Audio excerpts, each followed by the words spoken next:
Amin. Amin ya Rabbal Alamin. Disampaikan terima kasih. Sesungguhnya orang-orang yang beriman ialah mereka yang bila disebut nama Allah, gemetarlah hati mereka.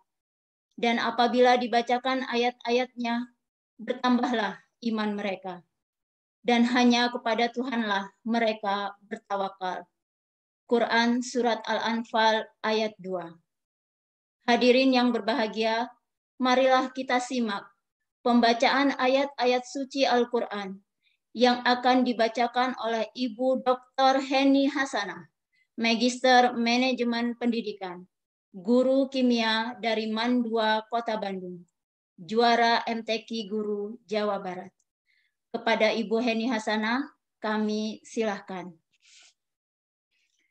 Terima kasih.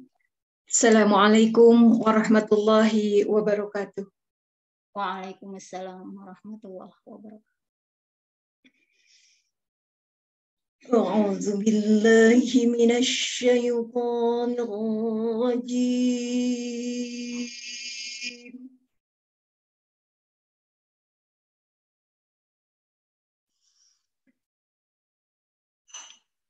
Bismillahirrahmanirrahim.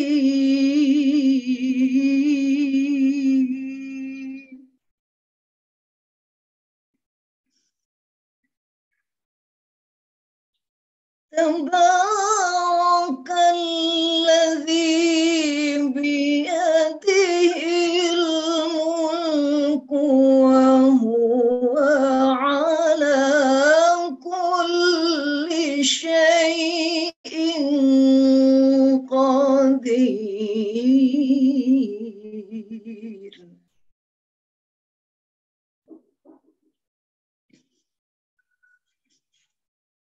الذي خلق الموت والحياة ليبلوكم أيكم أحسن عملا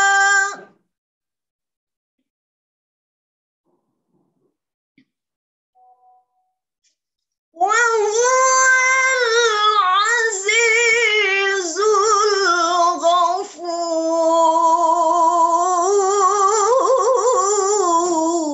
الغفور.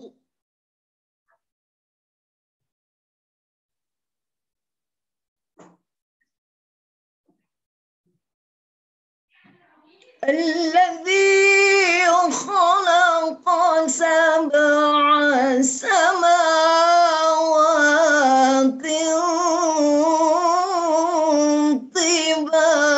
طباقا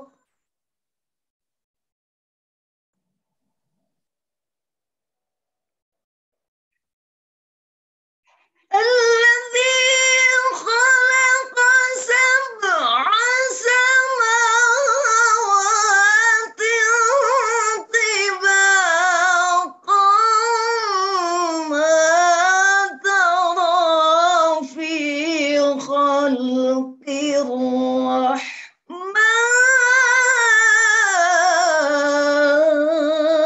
الرحمن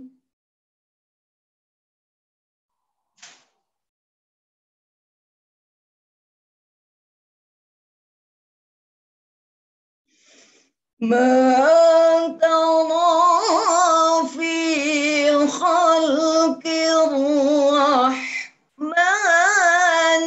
من تفاوت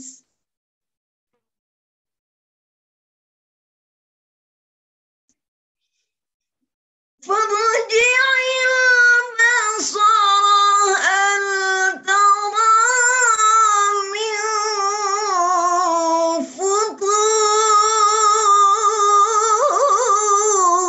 فطور فارجعي البصر هل ترى من فطور manthur.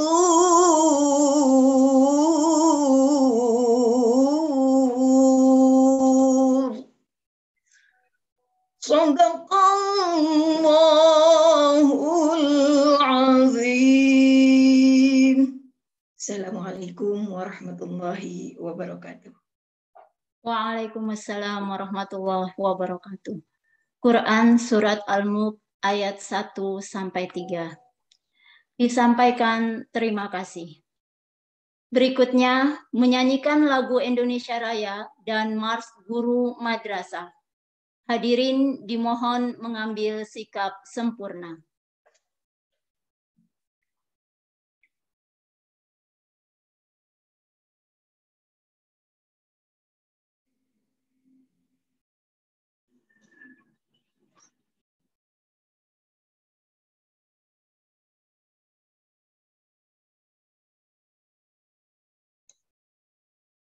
Sudah tidak.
Madrasah pendidik anak bangsa, terus mengabdi tak kenal lelah. Guru madrasah terhadap anak negeri, terus berjuang ikhlas dalam beramal. Engkaulah sang pencerah hati, engkaulah penerus risalah. Akhlak mulia, teguhkan iman dan Islam. Sabar jalani tugas suci, setiap langkah jadi ibadah. Kasih dan sayang selalu tercurah, lahirkan insan berakhlak mulia. Madrasah pendidik anak bangsa, terus mengabdi. Guru madrasah terhadap anak negeri, terus berjuang ikhlas dalam beramal. Ibu bapa guru madrasah mulia, jasamu terpatri dalam sanubari jejak langkah dan bimbinganmu. Engkaulah sang pencerah hati, engkaulah penerus risalah, penuntun akhlak mulia, teguhkan iman dan Islam. Selamat jalan di tugas suci, setiap langkah jadi ibadah. Kasih dan sayang selalu tercurah, lahirkan insan berakhlak mulia. Lahirkan insan berakhlak mulia.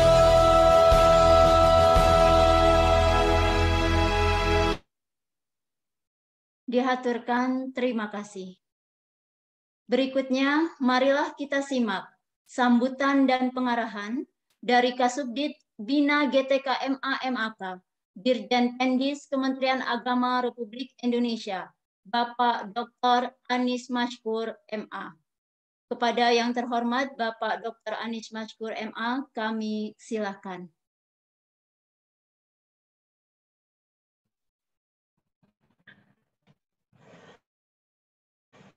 Oke, suara jelas? Iya, Bapak. Jelas, oke.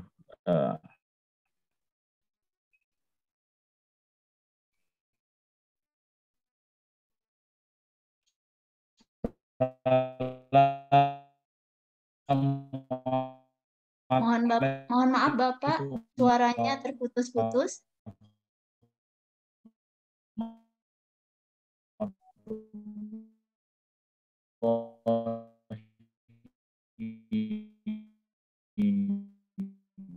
Pak Anies.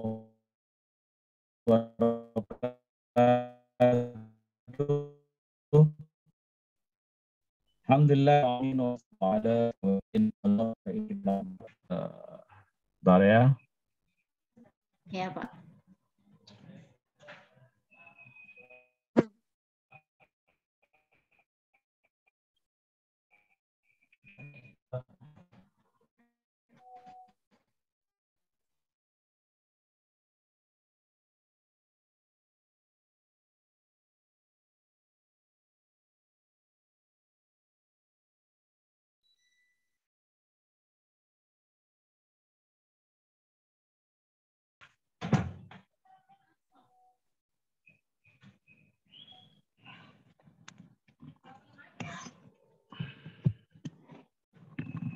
Bisa terdengar? Iya, Bapak. Bisa. Sudah? Oke. Saya pakai WiFi rumah. Rupanya agak mendung, jadi saya pindah pakai HP. Oke, siap Bapak. Oke, Rabbi shrah li sadri wa yassir li amri wahlul 'uqdatam min lisani yafqahu qawli, amma ba'd.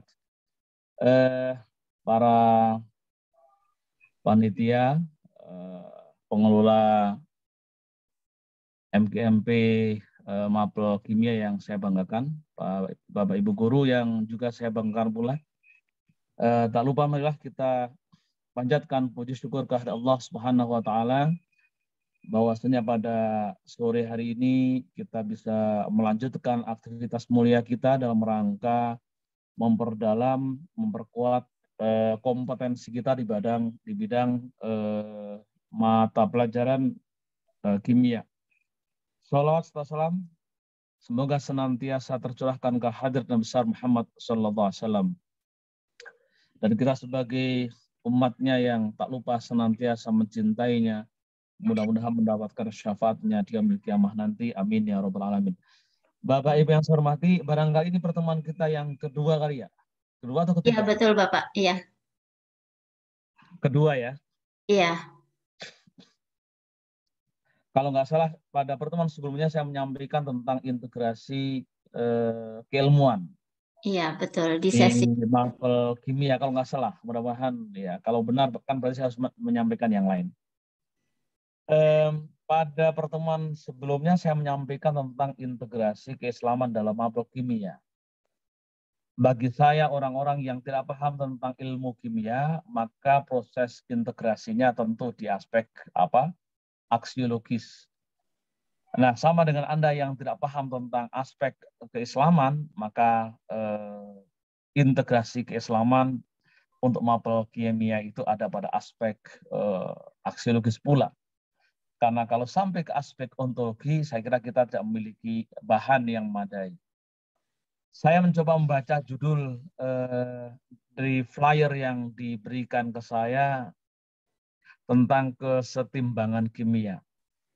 Saya coba ingat-ingat apakah dulu ketika saya pernah belajar tentang kesetimbangan kimia. Ternyata belum. Entah saya tidak ingat gitu. Ya, saya tidak tahu, kayaknya sih saya nggak ingat atau belum gitu.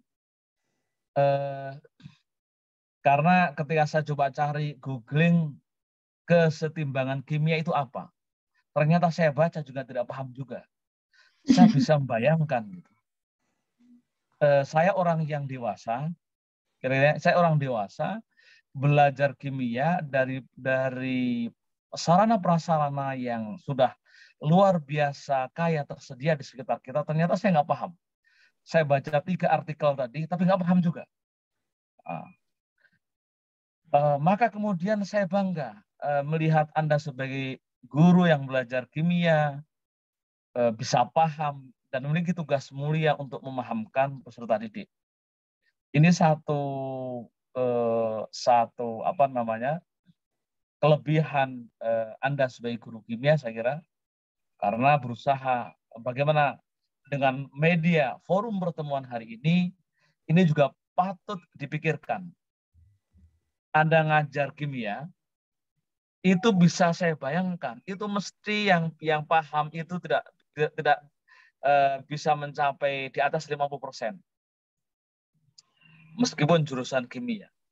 Kalau melihat, ini insting saya. Perkiraan saya yang paham betul itu paling hanya sekitar 15%. Yang lainnya paham-pahaman. Nah, ini yang kemudian lagi-lagi ketika kita belajar kembali tentang bagaimana kemudian memahamkan pokok-pokok bahasan yang ada dalam mapel kimia ini adalah satu usaha yang luar biasa menantang dan luar biasa berat. Maka ketika kemudian ada tuntutan bagi para guru untuk meliterasikan atau menumerasikan teori-teori kimia dalam yang disampaikan di kelas, agar itu kemudian bisa sampai ke peserta didik, itu saya kira menjadi usaha yang luar biasa.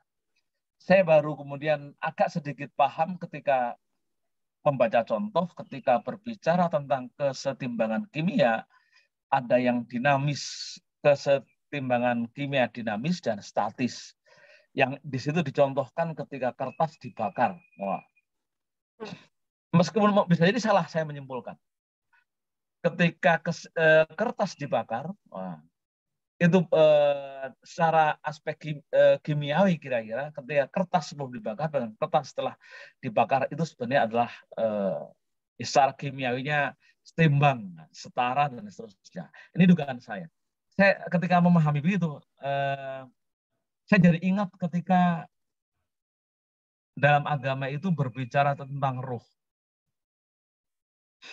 Ruh itu ketika sekali diciptakan, dia tidak akan pernah hilang.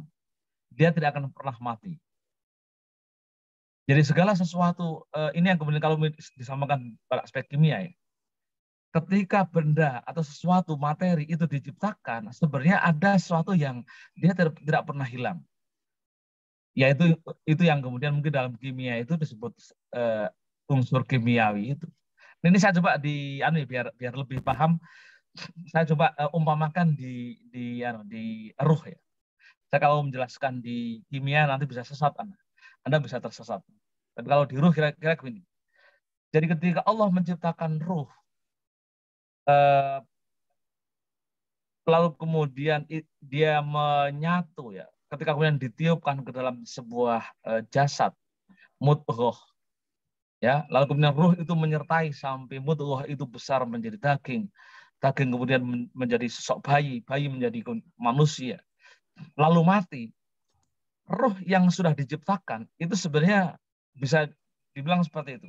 Ruhnya itu tetap ada. Meskipun secara fisik, secara materi, rumah tempat ruh itu tiada. Maka ketika kemudian ruh pindah ke alam barzakh, ya dia menempati alam materi yang berbeda, bukan menempati alam materi jasad. Nanti di akhirat juga begitu. Nah, kita nggak tahu, jangan-jangan setelah ada kehidupan akhirat, ada kehidupan lagi. Ya kita nggak tahu, Allah alam. Kalau itu kan bagian dari kekuasaan Allah. Jadi esensi dari manusia itu tetap ada, meskipun sudah hancur. Air ketika dimasak, itu kan contohnya sering begitu ketika berbicara tentang kesetimbangan kimia itu. Saya lihat itu di beberapa artikel, selalu contohnya kok kertas dibakar dan juga air yang dimasak. Meskipun nanti kemudian ketika berbicara tentang soal, isinya adalah rumus-rumus. Tapi proses melakukan kontekstualisasi dari teori tentang rumus-rumus kimia menjadi kertas, menjadi air, itu sebenarnya membantu menerjemahkan aspek teori-teori tentang kesetimbangan kimia. Nah, saya kira ini menjadi tantangan bagi guru-guru kimia, saya kira. Bagaimana menerjemahkan ketika meliterasikan konsep-konsep kimia itu akan lebih mudah ketika kemudian itu dekat dengan diri kita, dekat dengan sekitar kita, dekat dengan dunia nyata, dunia anak-anak. Yang tadi, kalau misalnya saya lihat kertas dibakar sampai kemudian air dimasak, lalu ketika berubah menjadi uap atau gas, tapi ketika ditutup ya itu nanti kemudian menjadi embun dan kemudian menjadi air lagi dan seterusnya. Nah, ini kan sekali lagi kreativitas guru-guru kimia yang tergabung di forum ini menjadi sangat penting, mencoba secara kreatif menemukan inovasi-inovasi pembelajaran yang bisa mempercepat pemahaman peserta didik dengan menerjemahkan, mengkaitkan dengan benda-benda yang ada di sekitar kita, yang gampang diraba. Itu yang kemudian tadi saya sebut kesetimbangan kimia. Sehingga kemudian orang-orang yang cerdas di aspek kimia itu bukan murni orang-orang yang logis matematis. Ya, kalau saya ingat ya, kalau mungkin Anda pernah saya ingatkan tentang teori multiple intelligence, kecerdasan majemuk, bahwasanya anak-anak yang dominan cerdas di aspek matematis, kimia, fisika itu rata-rata adalah anak yang memiliki kecerdasan logis matematis. Nah, kalau seandainya para guru itu bisa berpartisipasi mencerdaskan anak-anak yang non logis matematis, bisa sama-sama memahami kimia, konsep-konsep teori kimia ini, maka kemudian anak-anak yang pintar di kimia bukan hanya orang-orang yang logis matematis. Nah, aneka ragam strategi pembelajaran ini juga penting untuk di-create, dibuat, dikaryakan, ditulis, didesain, sehingga kemudian guru tidak memberikan satu pemahaman yang multi metode, mono metode, tapi kemudian multi metode, karena subjek atau para peserta didik memiliki kecerdasan yang berbeda-beda. Nah, ini yang kemudian guru menguasai strategi mencerdaskan anak dengan memperhatikan multiple intelligence, kecerdasan majemuk, maka diperkirakan maka siswa itu akan bisa cerdas semua. Meskipun materinya sangat dekat dengan logika, sangat dekat dengan matematika, sangat dekat dengan kejelian menghafal, tapi kemudian ketika guru menyampaikannya dengan mengoptimalkan seluruh potensi kecerdasan yang ada pada peserta didik, maka peserta didik akan juga sama-sama pintar dan menguasai permasalahan. Dan saya kira akan keren. Orang non logis, non matematis, tapi kok pintar kimia, itu akan lebih keren. Maka dia akan dalam kehidupannya akan lebih bisa aktualisasikan atau menginternalisasikan atau menerjemahkan konsep-konsep kimianya itu dalam konteks kehidupan nyata.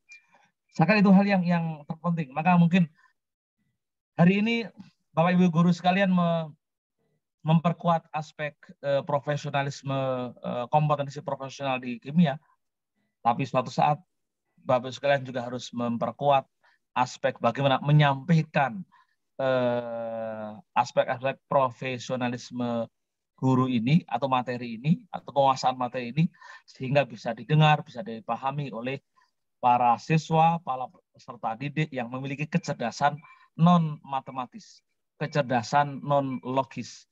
Karena menurut Gardner ada 8 tipe kecerdasan yang dimiliki oleh seorang anak, dan bisa jadi anak itu memiliki satu kecerdasan, bisa jadi lebih dari satu kecerdasan. Tapi yang jelas setiap anak memiliki kecerdasan yang bervariasi. Saya kira nanti 8 kecerdasan itu bisa kita sampaikan dalam pertemuan yang berbeda. Kalau pertemuan yang hari ini disampaikan itu, nanti bisa habis dari awal sampai akhir membahas tentang model-model kecerdasan itu. Tapi ini menjadi tantangan, sekali lagi ini menjadi tantangan bagi kita agar kita terus belajar, jangan lelah untuk belajar, karena orang yang belajar, berada dalam majelis ilmu, itu khairum min sholati alfi rokaatin, lebih baik daripada sholat sunat 1000 rakaat. Hari ini yang cuma belajar 2 jam, 2 jam setengah, itu kita berarti lebih baik daripada sholat sunat 1000 rakaat. Demikian, itu yang bisa saya sampaikan. Saya tidak bisa lebih dalam, karena lagi-lagi kalau dalam ke sana bisa jadi saya menyesatkan guru kimia, karena saya tidak tahu, tidak menguasai tentang ilmu-ilmu kekimiawian. Saya bisa segelintir yang bisa saya kaitkan, saya bahas, lalu kemudian kaitkan dengan apa yang saya paham. Barangkali itu, kurang lebihnya mohon maaf yang sebesar-besarnya. Selamat mengkaji, selamat talabul ilmi, mudah-mudahan membawa manfaat bagi kita semua dan juga berimbas kepada para peserta didik kita semua. Kurang lebihnya, mohon maaf. Allahul muwaffiq ila aqwamit thoriq. Assalamualaikum warahmatullahi wabarakatuh. Waalaikumsalam warahmatullahi wabarakatuh. Terima kasih kami ucapkan kepada Bapak Anies Mashkur yang telah memberikan pengarahan dan motivasinya. Semoga Bapak Ibu Guru Kimia Indonesia dapat lebih termotivasi lagi untuk terus belajar, berinovasi, dan mengembangkan diri agar kita ketika menyampaikan kepada siswa itu lebih kontekstual dan dekat dengan kehidupan mereka sehingga mudah dipahami materinya dan tidak miskonsepsi. Baik, Bapak mohon izin untuk kita melakukan sesi foto bersama terlebih dahulu. Oke. Kepada para peserta bedah modul PKB Kimia seri 4, mohon izin untuk diaktifkan kameranya. Kita akan ambil dokumentasi. Mohon host untuk dibantu.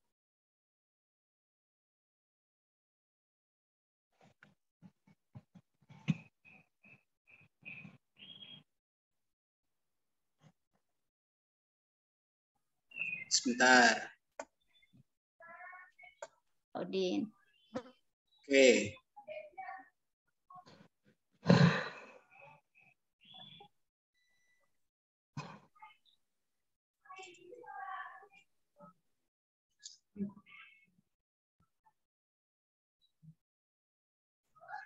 Satu kali.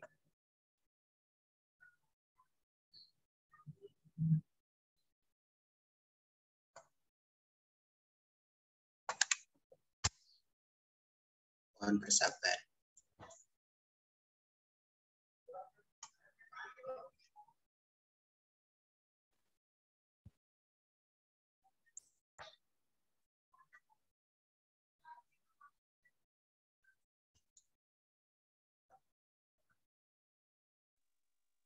Saya langsung izin live ya. Udah oke kan? Belum, Pak. Oh, belum, Pak. Belum selesai, Pak. Serius sekali. Serius sekali ini. 2, ada 6. Oh, ada 6. Ya. Nggak yang, ya oke. Ini cita-cita sampai berapa pertemuan, Paulin? Sampai ada 12 modul, Pak. Oh, 12 modul. Ya. Ya. Saya juga sekalian pesen ini, mohon jika ada catatan-catatan dikirimkan ke saya, Bu Umi ya. Catatan substansi. Karena kami sedang merevisi modul, jadi apa yang kurang, apa yang perlu disempurnakan, tolong disampaikan ke kita. Ini mungkin minggu depan kami mengumpulkan untuk penyempurnaan modul. Tolong catatan-catatan krusial disampaikan ke saya. Jika memang misalkan jelek, bilang aja modulnya jelek. Kira-kira begitu. Oh, ini jelek, tapi harus ada solusi. Jangan hanya cuma bilang jelek. Jadi kalau misalkan ini jelek, harusnya begini gitu.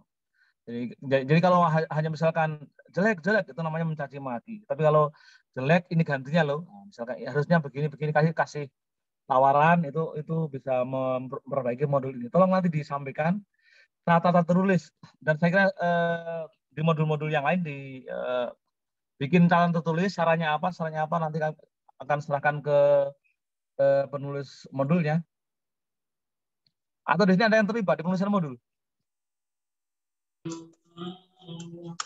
Ada yang terlibat di sini? Ada, Pak. Oh, ada. Ya nanti bisa sampaikan ke sana juga. Kalau sampaikan ke saya itu lebih keras maksudnya perintahnya. Ya Pak, siap Pak. Oke, udah mau Finish, Bu. Oke, Ya. makasih ya. Terima kasih, untuk Pak. Terima kasih, Terima kasih, Pak. Assalamualaikum. Waalaikumsalam. Warahmatullahi wabarakatuh.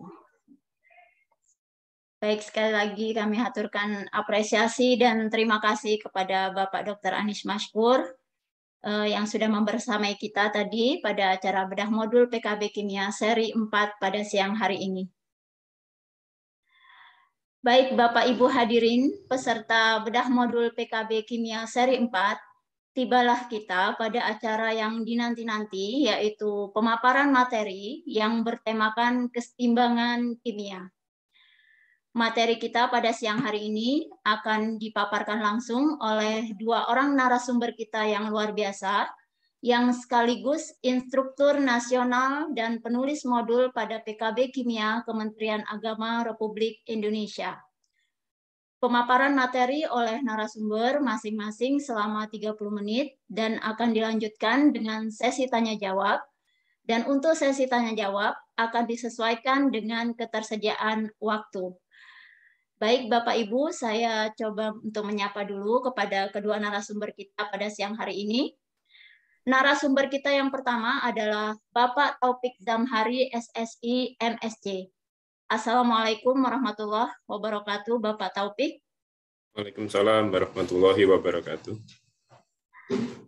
Baik Bapak Ibu, Bapak Taufik Zamhari, SSI, MSc, saat ini merupakan guru kimia dari MAN 1 Yogyakarta, Daerah Istimewa Yogyakarta. Beliau lahir di Bantul 20 Desember 1977. Beliau menyelesaikan pendidikan S1-nya di Universitas Negeri Yogyakarta dan gelar magisternya beliau peroleh di Universitas Gadjah Mada. Untuk narasumber kita yang kedua adalah Bapak Urip, SPD, MSc. Assalamualaikum warahmatullahi wabarakatuh, Pak Urip. Waalaikumsalam warahmatullahi wabarakatuh. Baik Bapak Ibu, Bapak Urip, SPD, MSc saat ini merupakan guru kimia dari MAN Kota Waringin Barat, Kalimantan Tengah. Beliau juga merupakan Ketua Forum Silaturahmi Guru Kimia Madrasah Indonesia dan pemilik blog uripwordpress.com yang menjadi salah satu sumber belajar bagi kita guru-guru kimia Indonesia. Demikian Bapak Ibu hadirin sepintas profil dari kedua narasumber yang akan membersamai kita pada siang hari ini sampai sore nanti. Untuk itu waktu sepenuhnya saya serahkan kepada Bapak Taufik Zamhari, SSI, MSc dan Bapak Urip, SPD, MSc. Disilakan. Terima kasih. Ya, saya yang mengawali. Bismillahirrahmanirrahim. Assalamualaikum warahmatullahi wabarakatuh. Waalaikumsalam warahmatullahi wabarakatuh. Ya, alhamdulillahirrahmanirrahim. Yang kami hormati Bapak Dr. Anies Mashkur MA, Kasubdit Bina GTK MA MAK, Yang kami hormati Ketua Forum Silaturahmi Guru Kimia Madrasah, yang kami hormati Bapak Ibu Panitia dan seluruh Bapak Ibu Guru Kimia peserta Zoom maupun melalui YouTube. Alhamdulillah pada kesempatan siang hari ini kita bisa bersama-sama. Di sini saya hanya ingin belajar bersama dengan Bapak Ibu. Mungkin dalam penulisan modul saya tidak terlibat secara langsung, tapi dalam proses kemarin selaku instruktur sempat untuk membedah modul, dan nanti akan kita sampaikan bedah modul yang hari ini kita mengambil tema tentang kesetimbangan kimia. Di sini saya dan Pak Urip nanti berbagi materi. Untuk saya materi yang ada di dalam modul. Jadi materi-materi yang ada di dalam modul saya yang menyampaikan, kemudian nanti yang akan banyak berkembang malah nanti yang dari Pak Urip, yaitu tentang miskonsepsinya, kemudian mungkin ada beberapa trik atau trip untuk pembelajaran kimia di kelas. Atau mungkin nanti ada beberapa informasi terbaru tentang materi kimia. Oke, akan kita awali untuk materi dari saya. Mohon izin untuk share screen.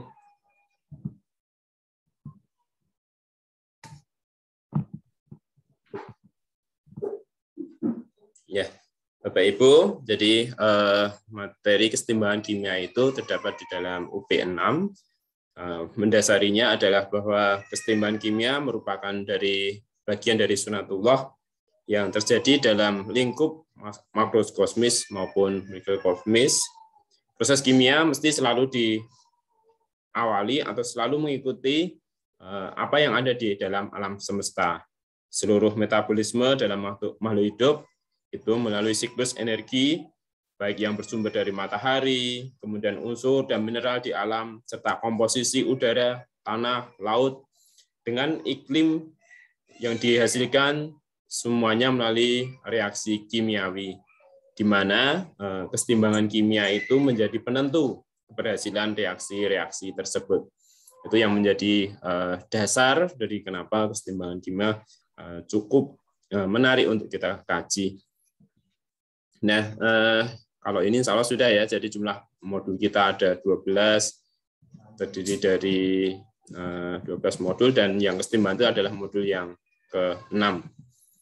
Nah, hari ini kami yang sebagai pemateri diskusi, saya dan Pak Urip.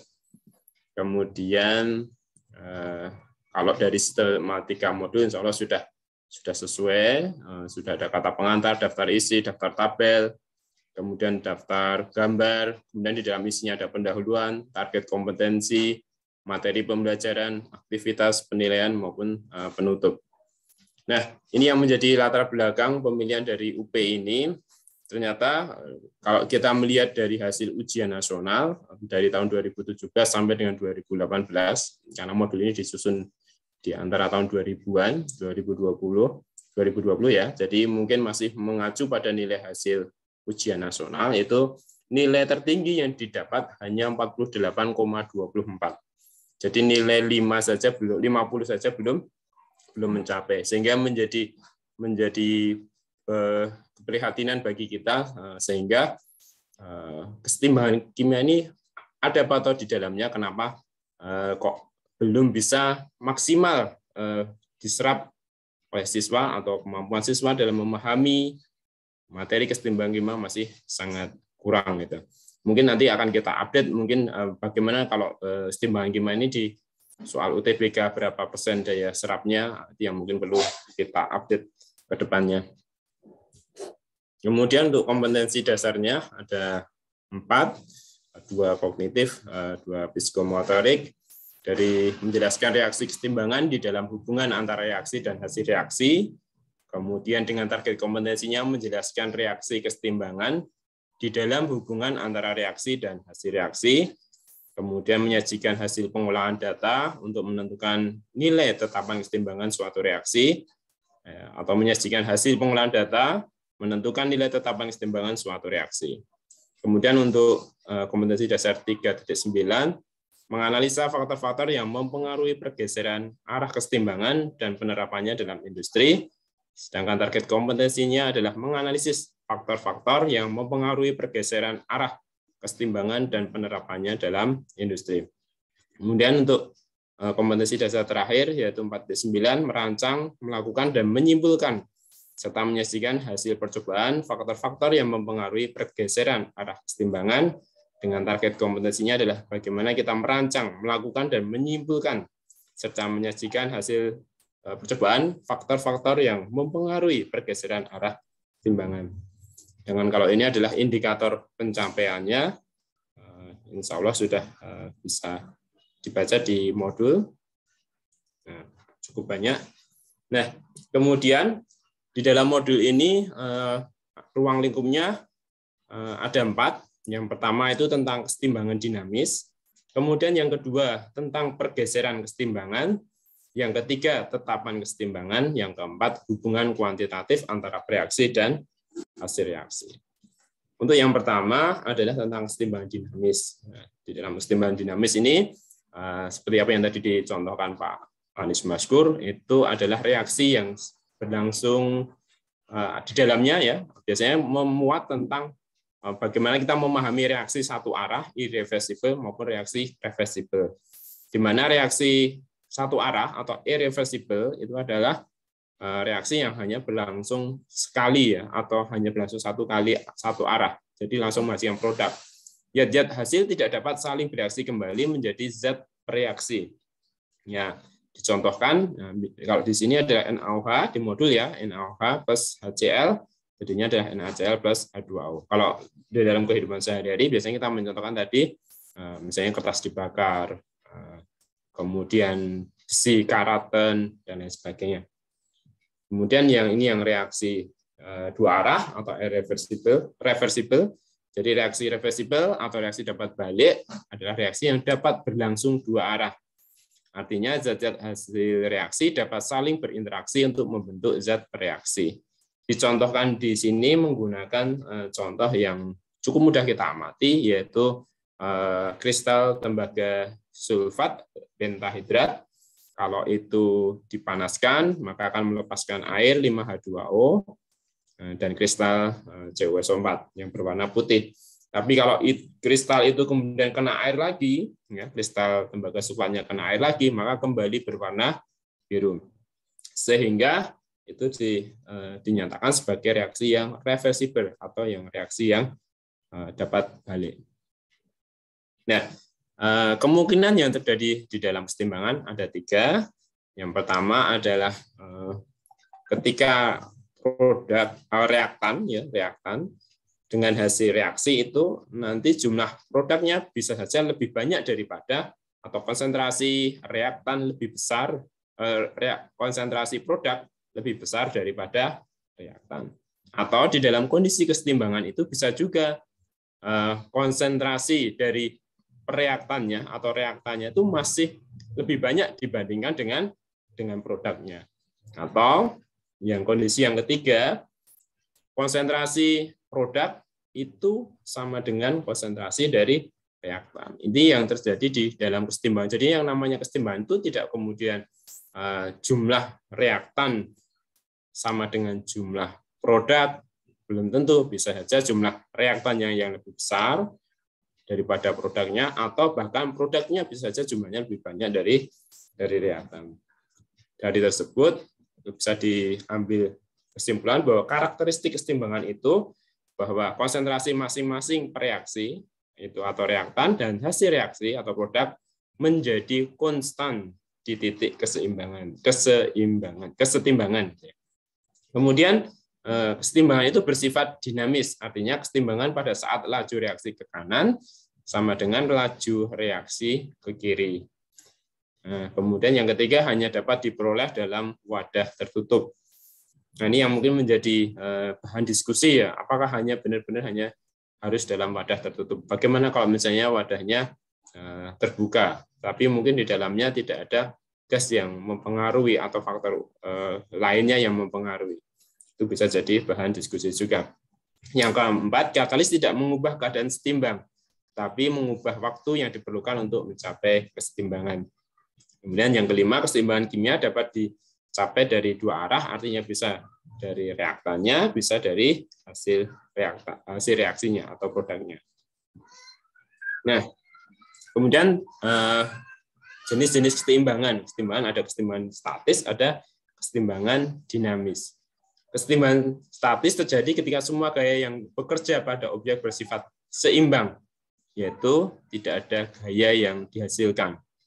Nah, sedangkan yang keseimbangan dinamis diperoleh ketika semua gaya yang bekerja pada objek bersifat seimbang, tapi objeknya bergerak, objeknya sendiri bergerak.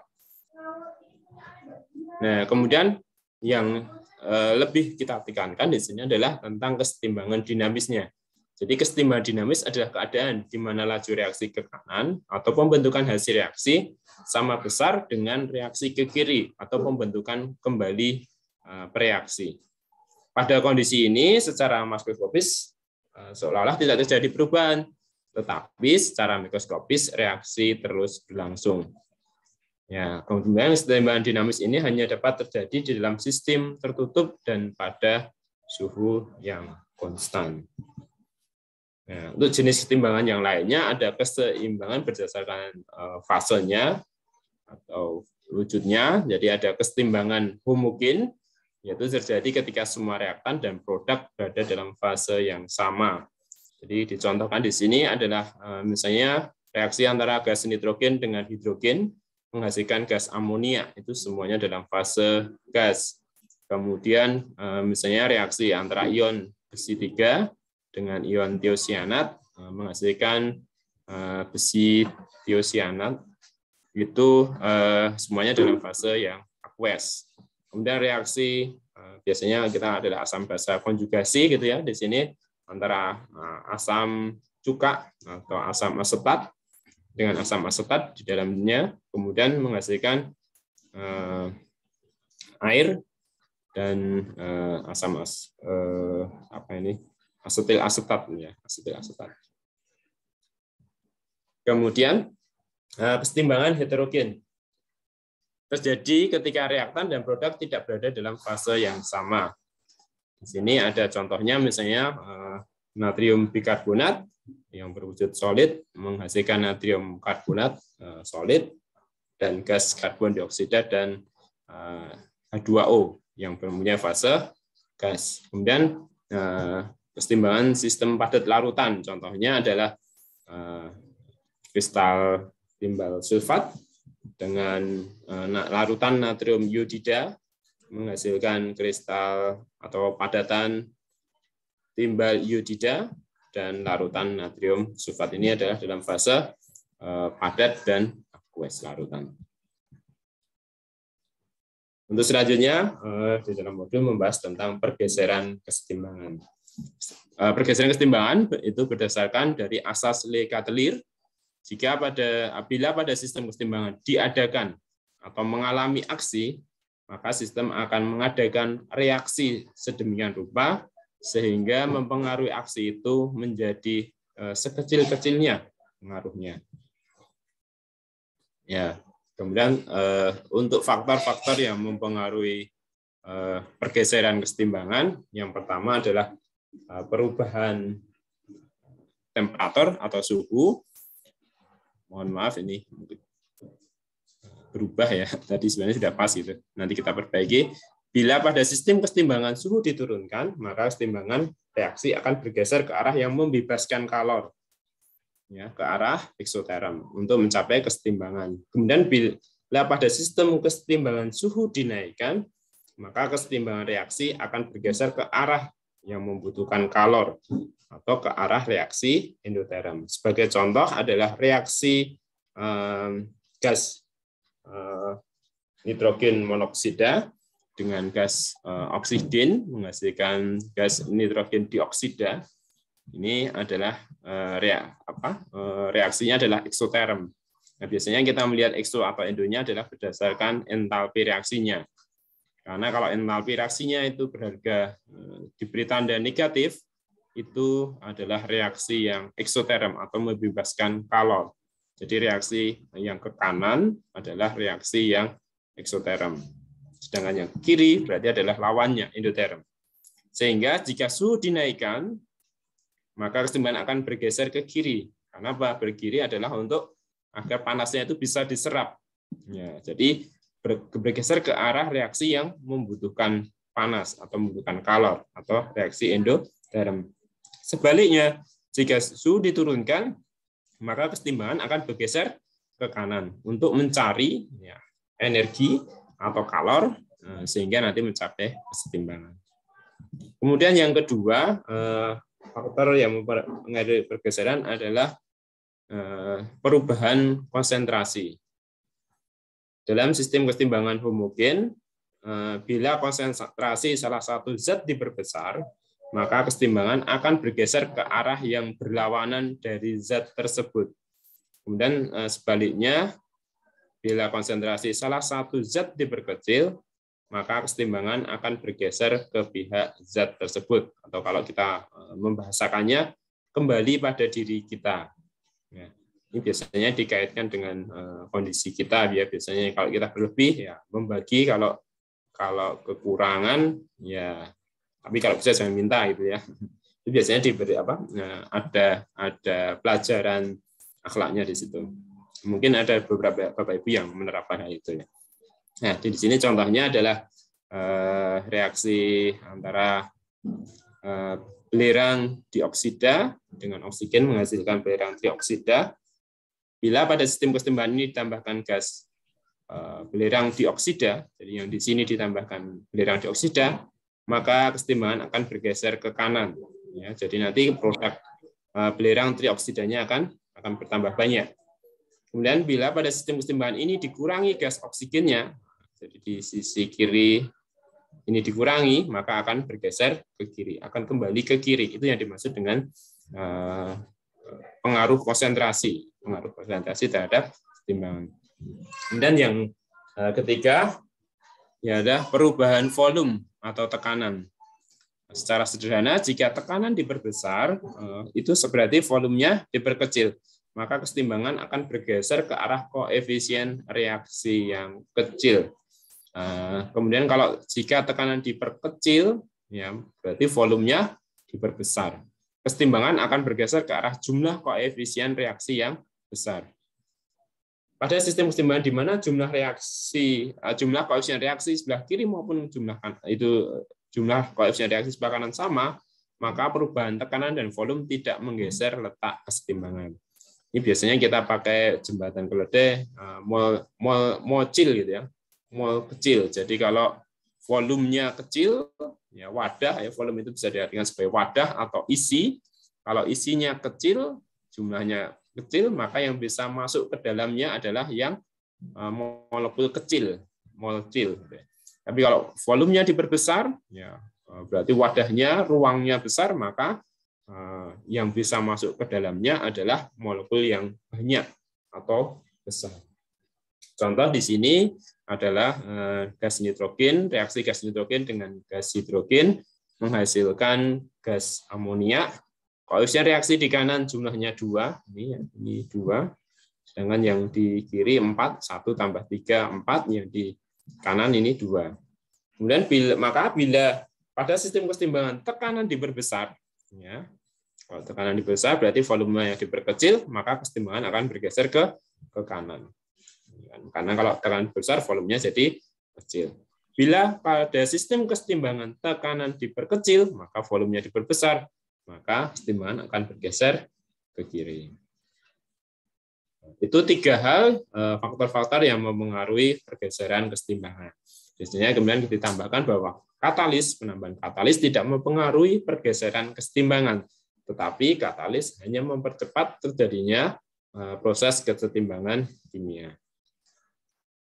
Di dalam modul juga ditambahkan bagaimana kita memprediksi pergeseran kesetimbangan dengan melihat harga KC-nya, ya, dan dibandingkan dengan harga tetapan kesetimbangannya di dalam larutan atau KC. Jika KC-nya itu lebih kecil daripada KC, berarti reaksi berlangsung ke kanan. Ya, nanti sampai didapatkan bahwa harga KC itu akan sama dengan harga KC-nya. Tapi jika harga KC-nya lebih besar daripada harga KC-nya, berarti reaksi bersih berlangsung ke kiri. Ya, itu nanti supaya harga GC-nya sama dengan harga KC. Tapi jika harga GC sama dengan KC itu sama, berarti atau campuran telah seimbang atau reaksi telah seimbang. Ya, untuk selanjutnya tentang tetapan kesetimbangan. Jadi tetapan kesetimbangan itu ditentukan tidak berdasarkan angan-angan, tidak berdasarkan ramalan, tetapi berdasarkan percobaan. Nah, di modul dicontohkan adalah percobaan reaksi kesetimbangan antara gas hidrogen, gas iodium, dan gas menghasilkan gas hidrogen iodida pada suhu 445 derajat Celcius dalam ruangan sebesar 8 liter, 0,8 liter. Nah, itu didapatkan data sebagaimana di dalam tabel. Nah, kemudian kalau kita melihat dari bersama reaksi bahwa gas hidrogen ditambah gas iodin itu menghasilkan 2 gas hidrogen iodida. Maka ini dalam keadaan saat timbang diperoleh gas-gas seperti di tabel ini. Kemudian nanti dihitung konsentrasinya. Nah, ini biasanya siswa kita minta untuk mencoba kalian hitung sesuai dengan persamaan ini ya, persamaan ini. Ini biasanya kita jadi sebagai pembuka kalau kita ingin membahas tentang tetapan kesetimbangan. Nah, nanti anak-anak itu nanti siswa menghitung sendiri. Nah, dan ternyata mereka mendapatkan bahwa ada nilai yang selalu konstan. Ya, atau kalau selisih yang tidak terlalu besar gitu ya. Jadi ketika HI kuadrat dibagi dengan H2 kali H2. Nanti mungkin Bapak Ibu bisa tambahkan mungkin variabel yang lain ya. Yang lain misalnya bisa aja dibalik. Misalnya bagaimana kalau H2 kali HI dibagi HI kuadrat, ini kan masih kurang ya. Nah, nanti mungkin bisa dikembangkan tersendiri di sini. Sehingga nanti anak-anak itu bisa nyobanya cukup banyak. Bagaimana mereka menemukan ternyata ya di sini HI kuadrat lebih besar nilai HI kuadrat dibagi dengan HI per kali HI2 itu ternyata harganya adalah tetap atau konstan.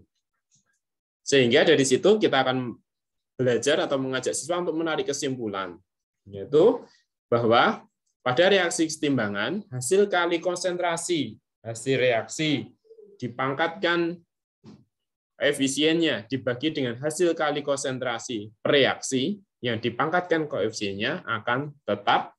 Nah, nanti diberi catatan harus pada suhu tetap. Itu menurut Cato Maximilian Bubeck dan Peter Walker. Nah, ini Bapak Ibu, kita juga mengajarkan ke siswa mereka ketika mendapatkan sebuah hukum itu ternyata memang melalui suatu proses gitu ya, tidak kalau bahasa Jawa jujuk gitu ya, tidak jujuk. Nah, kemudian tetapan kesetimbangan berdasarkan konsentrasi, misalkan reaksi MA gas, NB gas menghasilkan PC gas dan D gas, maka KC-nya itu bisa dituliskan persamaan kesetimbangan sebagai berikut. Ya, maka jika KC sama dengan ini, maka berarti artinya sistem berada dalam keadaan setimbang. Tapi kalau KC-nya lebih besar daripada harga GC, ini yang tadi sebenarnya yang disebut dengan GC ya, pembilang lebih besar dibandingkan dengan penyebut, ini berarti sebagian besar reaktan diubah menjadi hasil reaksi. Ini sebenarnya tadi untuk menjelaskan tentang pergeseran kesetimbangan. Nah, ini yang menjadi catatan dan kadang-kala kita mungkin tidak sadar, kadang-kala di dalam mengajar keliru bahwa keadaan setimbang itu sangat mudah mudah berubah karena dipengaruhi oleh suhu. Nah, maka harga KC itu dipengaruhi oleh suhu. Kalau suhunya tetap, maka seharusnya harga KC-nya selalu tetap. Ya. Kemudian konsentrasi salah satu zat diubah pada suhu tetap. Ya. Kemudian volume diubah pada reaksi penambahan jumlah molekul. Nah, ini tadi untuk reaksi-reaksi yang di depan tadi. Ya, ini hanya biasanya insya Allah Bapak Ibu bisa ya, ini soal-soal sederhana, contoh-contoh soal sederhana. Nah, kemudian bagaimana tetapan kesetimbangan berdasarkan tekanan. Hasil kali tekanan parsial gas-gas hasil reaksi dibagi hasil kali tekanan parsial gas-gas bereaksi Setelah masing-masing dipangkatkan dengan koefisiennya dalam sama reaksi yang bersangkutan, itu juga dihasilkan harga yang tetap. Nah, ini juga sama ya. Hanya bedanya kalau di sini tadi konsentrasi, kalau untuk tekanan ini menjadi tekanan parsial.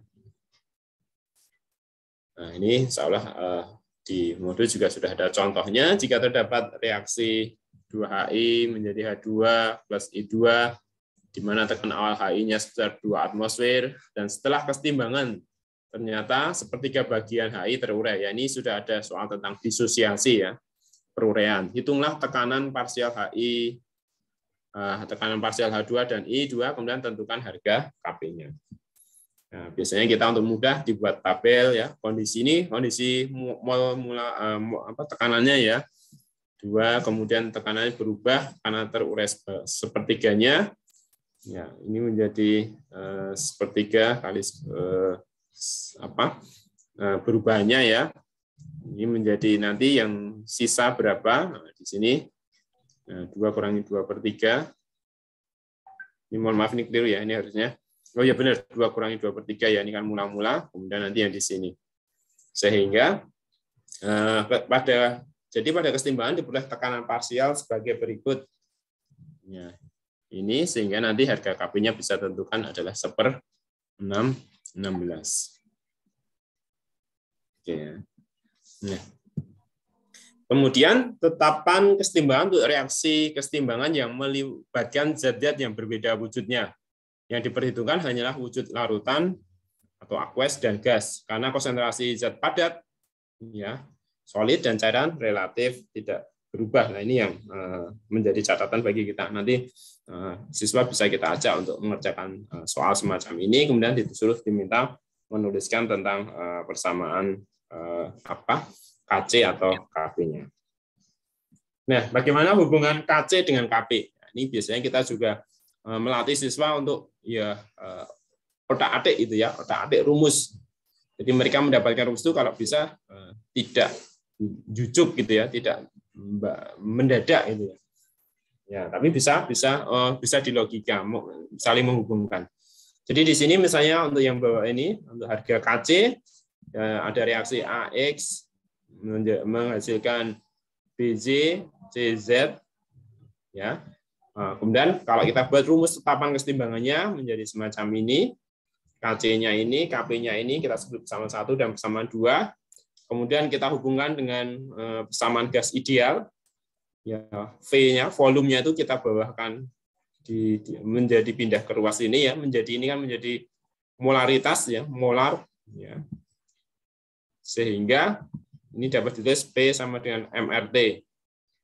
Ya kan? Nah, kemudian kalau ini kemudian kita substitusikan persamaan 4 ke persamaan 2. Jadi ini P-nya di sini kita masukkan RT ini ya, ini. Jadi P parsialnya itu kita masukkan ke persamaan 2 ini. Nanti akan didapatkan persamaan ini. Sehingga nanti kemudian dikeluarkan yang RT-nya ini ya. RT ini kan sama ya, perkalian, pembagian kan boleh dikeluarkan. Sehingga kalau yang di bawah mengurangi, ya di atas tambah. Maka dihasilkan persamaan 5. Sehingga kemudian ini yang ZB, ZC ini kan adalah sama dengan yang persamaan 1 ini, atau sama dengan harga KC-nya. Nah, ini sehingga dari persamaan 6 ini kita sudah mendapatkan rumus hubungan antara Kp dengan KC. Nah, yang B plus C kurangi A atau selisih koefisien itu biasanya disingkat dengan menggunakan tanda delta. Nah, ini untuk keterangannya. Itu di dalam modul ada hubungan KC dengan Kp-nya dan bagaimana kita mendapatkan harga dari KP hubungan KP dan KC. Nah, ini contohnya. Diketahui reaksi kesetimbangan nitrogen tetraoksida ini menghasilkan nitrogen dioksida pada suhu 300 Kelvin. Kemudian reaksi di atas memiliki harga KC-nya 0,3 mol per liter. Jika R-nya ini adalah 0,082 liter atmosfer, maka harga Kp-nya pada suhu tersebut berapa? Maka ini adalah konversinya. Kita hitung dulu delta N-nya. Ruas kanan ini 2, ruas kirinya 1, delta N-nya 1. Tinggal kemudian kita masukkan dalam persamaan. Ya, insya Allah bisa untuk Bapak Ibu. Kemudian hubungan kuantitatif antara reaksi dengan hasil reaksi. Secara kuantitatif, harga K dapat digunakan untuk menghitung konsentrasi reaksi atau hasil reaksi dalam sistem kesetimbangan. Jadi kalau sudah dalam kesetimbangan, kita bisa menentukan harga K-nya. Kemudian kalau memang di situ biasanya, ya kalau di dalam soal sih, ya biasanya kita ada reaksinya atau hasil reaksinya belum diketahui gitu ya, maka itu bisa digunakan untuk menentukan. Kemudian secara kualitatif dapat memberikan informasi tentang sejauh mana reaksi berlangsung ke arah reaksi yang sempurna. Nah, kemudian untuk penentuan tetapan kesetimbangan atau harga KC ini tadi masih yang ini ya, hubungan kuantitatif antara reaksi dengan hasil reaksi. Yang pertama adalah penentuan tetapan kesetimbangan atau KC. Jadi ketika kita mereaksikan larutan AgCl, ini sebagai contoh saja, dan larutan kromat, bikromat, kalium bikromat, dapat ditulis kalium bikromat, dapat ditulis dalam bentuk persamaan ion, ya 2Ag plus CrO4 2- menjadi Ag2 CrO4. Semuanya dalam fase aqueous. Nah, jika yang direaksikan peraknya, ion peraknya itu 0,1 m, kemudian ion kromnya itu 0,3 molar, pada suhu tertentu, setelah reaksi mencapai keadaan setimbang. Diketahui bahwa konsentrasi ion perak plus dalam sistem menjadi 0,05. Nah, apakah makna yang terkandung dalam hasil penyelidikan ini? Berapakah konsentrasi CrO4 2- dan konsentrasi Ag2 CrO4 yang berada dalam kesetimbangan serta berapa nilai Kc-nya. Nah, biasanya kemudian untuk memudahkan kita hitung di dalam tabel. Jadi ini konsentrasi awalnya tadi 0,1, 0,3, kemudian konsentrasi yang berubah ya. Ternyata kan ini sisanya ya, biasanya kita mula-mula yang berubah atau bereaksi, biasanya kita menuliskan bereaksi atau yang terlibat di dalam reaksi, misalnya di sini 0,5, di sini maka sesuai dengan perbandingan koefisien reaksi ya kan. Kalau di sini 0,05 berarti di sini 2:1, di sini menjadi 0,025. Kalau di reaktan maka terbentuk kalau di reaktan dikurangi, tapi kalau di produk itu berarti terbentuk sehingga menjadi tandanya plus. Maka nanti di kondisi kesetimbangan ini 0,05, ini 0,275, ini menjadi 0,025. Maka untuk harga KC-nya tinggal kita masukkan, sehingga kita di sini bisa menentukan harga KC. Jadi tetapan kesetimbangan itu hanya dapat ditentukan berdasarkan hasil penyelidikan, hasil eksperimen yang dilakukan pada suhu tetap. Jadi tidak bisa kemudian kita meramalkan kira-kira berapa tuh harganya, tidak ya. Jadi itu berdasarkan hasil penyelidikan atau eksperimen. Nah, ini yang menarik biasanya adalah, mohon maaf ini nanti kita betulkan sebelum kita share ulang, manipulasi tetapan kesetimbangan yang mungkin nanti di Pak Urip akan ada gitu ya. Jadi yang pertama itu pembalikan arah reaksi kesetimbangan. Ya, untuk kesetimbangan dikaji dari arah yang berlawanan untuk persamaan kesetimbangan. Jika dikaji dari arah yang berlawanan, maka nilai tetapan yang kesetimbangan baru merupakan kebalikan dari tetapan yang semula. Contohnya di sini, ya misalnya reaksi untuk peruraian belerang trioksida menghasilkan belerang dioksida plus oksigen. Ini koefisiennya 2, 1, Kc-nya 0,25. Ya kan? Maka tetapan ini kan mempunyai tetapan kesetimbangan bahwa Kc produk bagi reaktan gitu ya. Produknya kan SO2 kuadrat kali konsentrasi dari oksigen. Kemudian reaktannya adalah belerang trioksida SO3 kuadrat. Nah, kalau reaksinya kemudian dibalik, ini reaksinya dibalik, kemudian menjadi reaksi antara 2 SO2 plus O2 gas menghasilkan 2SO3 gas. Kalau ini kemudian harga KC ini kita sebut sebagai KC1, maka tetapan kesetimbangan reaksi kedua itu kan menjadi kebalikannya. Atau KC ya, KC1 ini sama dengan seper KC yang awal ini. Itu yang pertama, manipulasi yang bisa kita lakukan. Ini nanti jadi bahan diskusi di materinya Pak Urip, insyaallah. Kemudian yang kedua, penjumlahan reaksi. Ya, jika sistem reaksi ketimbangan mengandung unsur-unsur yang sama, maksudnya bisa substitusi ya, bisa ada yang dihilangkan. Nah, jadi sini misalnya reaksi yang pertama ini SO2 plus setengah O2 menjadi SO3.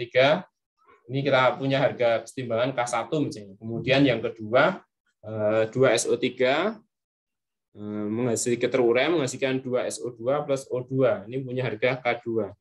Kemudian berapa harga SO3 SO3 menghasilkan SO2 plus setengah O2. Nah, ini kalau kita lihat dari harga tetapan kesetimbangannya masing-masing, ya kan, 1, K2, K1, K2 dan K3. Maka nanti ketika K1 kalikan K2, ini jadi dikalikan. Kalau reaksi di jumlah harga K-nya itu dikalikan, akan sama dengan harga ke K3 ini. Maka ini hasilnya akan sama dengan yang ketiga ini. Bapak Ibu bisa melihatnya. Itu manipulasi tentang tetapan kesetimbangan. Kemudian yang terakhir, aplikasi dalam dunia nyata atau dalam kehidupan sehari-hari. Biasanya kesetimbangan ini kita contohkan yaitu pembuatan asam sulfat dengan reaksinya, terutama nanti di reaksi belerang dioksida menjadi belerang trioksida, ini yang terdapat reaksi kesetimbangannya. Kemudian yang kedua Haber-Bosch ya, pembuatan amonia. Nah, itu Bapak Ibu yang bisa saya sampaikan dari materi yang saya ambil dari modul. Nanti untuk bahan diskusi monggo nanti bisa kita diskusikan, mungkin dalam beberapa juga ada kesalahan konsep atau apa, monggo nanti bisa kita diskusikan bersama. Untuk selanjutnya waktu saya serahkan kepada Pak Urip untuk membahas yang materi selanjutnya, yaitu miskonsepsi kesetimbangan kimia. Kepada Pak Urip kami silakan. Monggo Pak Urip. Terima kasih Pak Taufik Samari. Di sini kita sebenarnya hanya bernostalgia ya, nostalgia bahwa kita dulu pernah belajar ini dan sekarang ngajar ini lagi gitu. Jadi materi-materi yang kita bahas ini sebenarnya materi lama, tetapi mungkin beberapa di antara siswa kita atau dari kita sendiri mungkin yang sedikit kurang begitu pede di dalam menjelaskannya. Saya langsung saja, nggak pakai basa-basi. Assalamualaikum warahmatullahi wabarakatuh. Saya akan coba langsung share screen ini. Untuk Pak Taufik bisa ditutup dulu ya, bisa ya.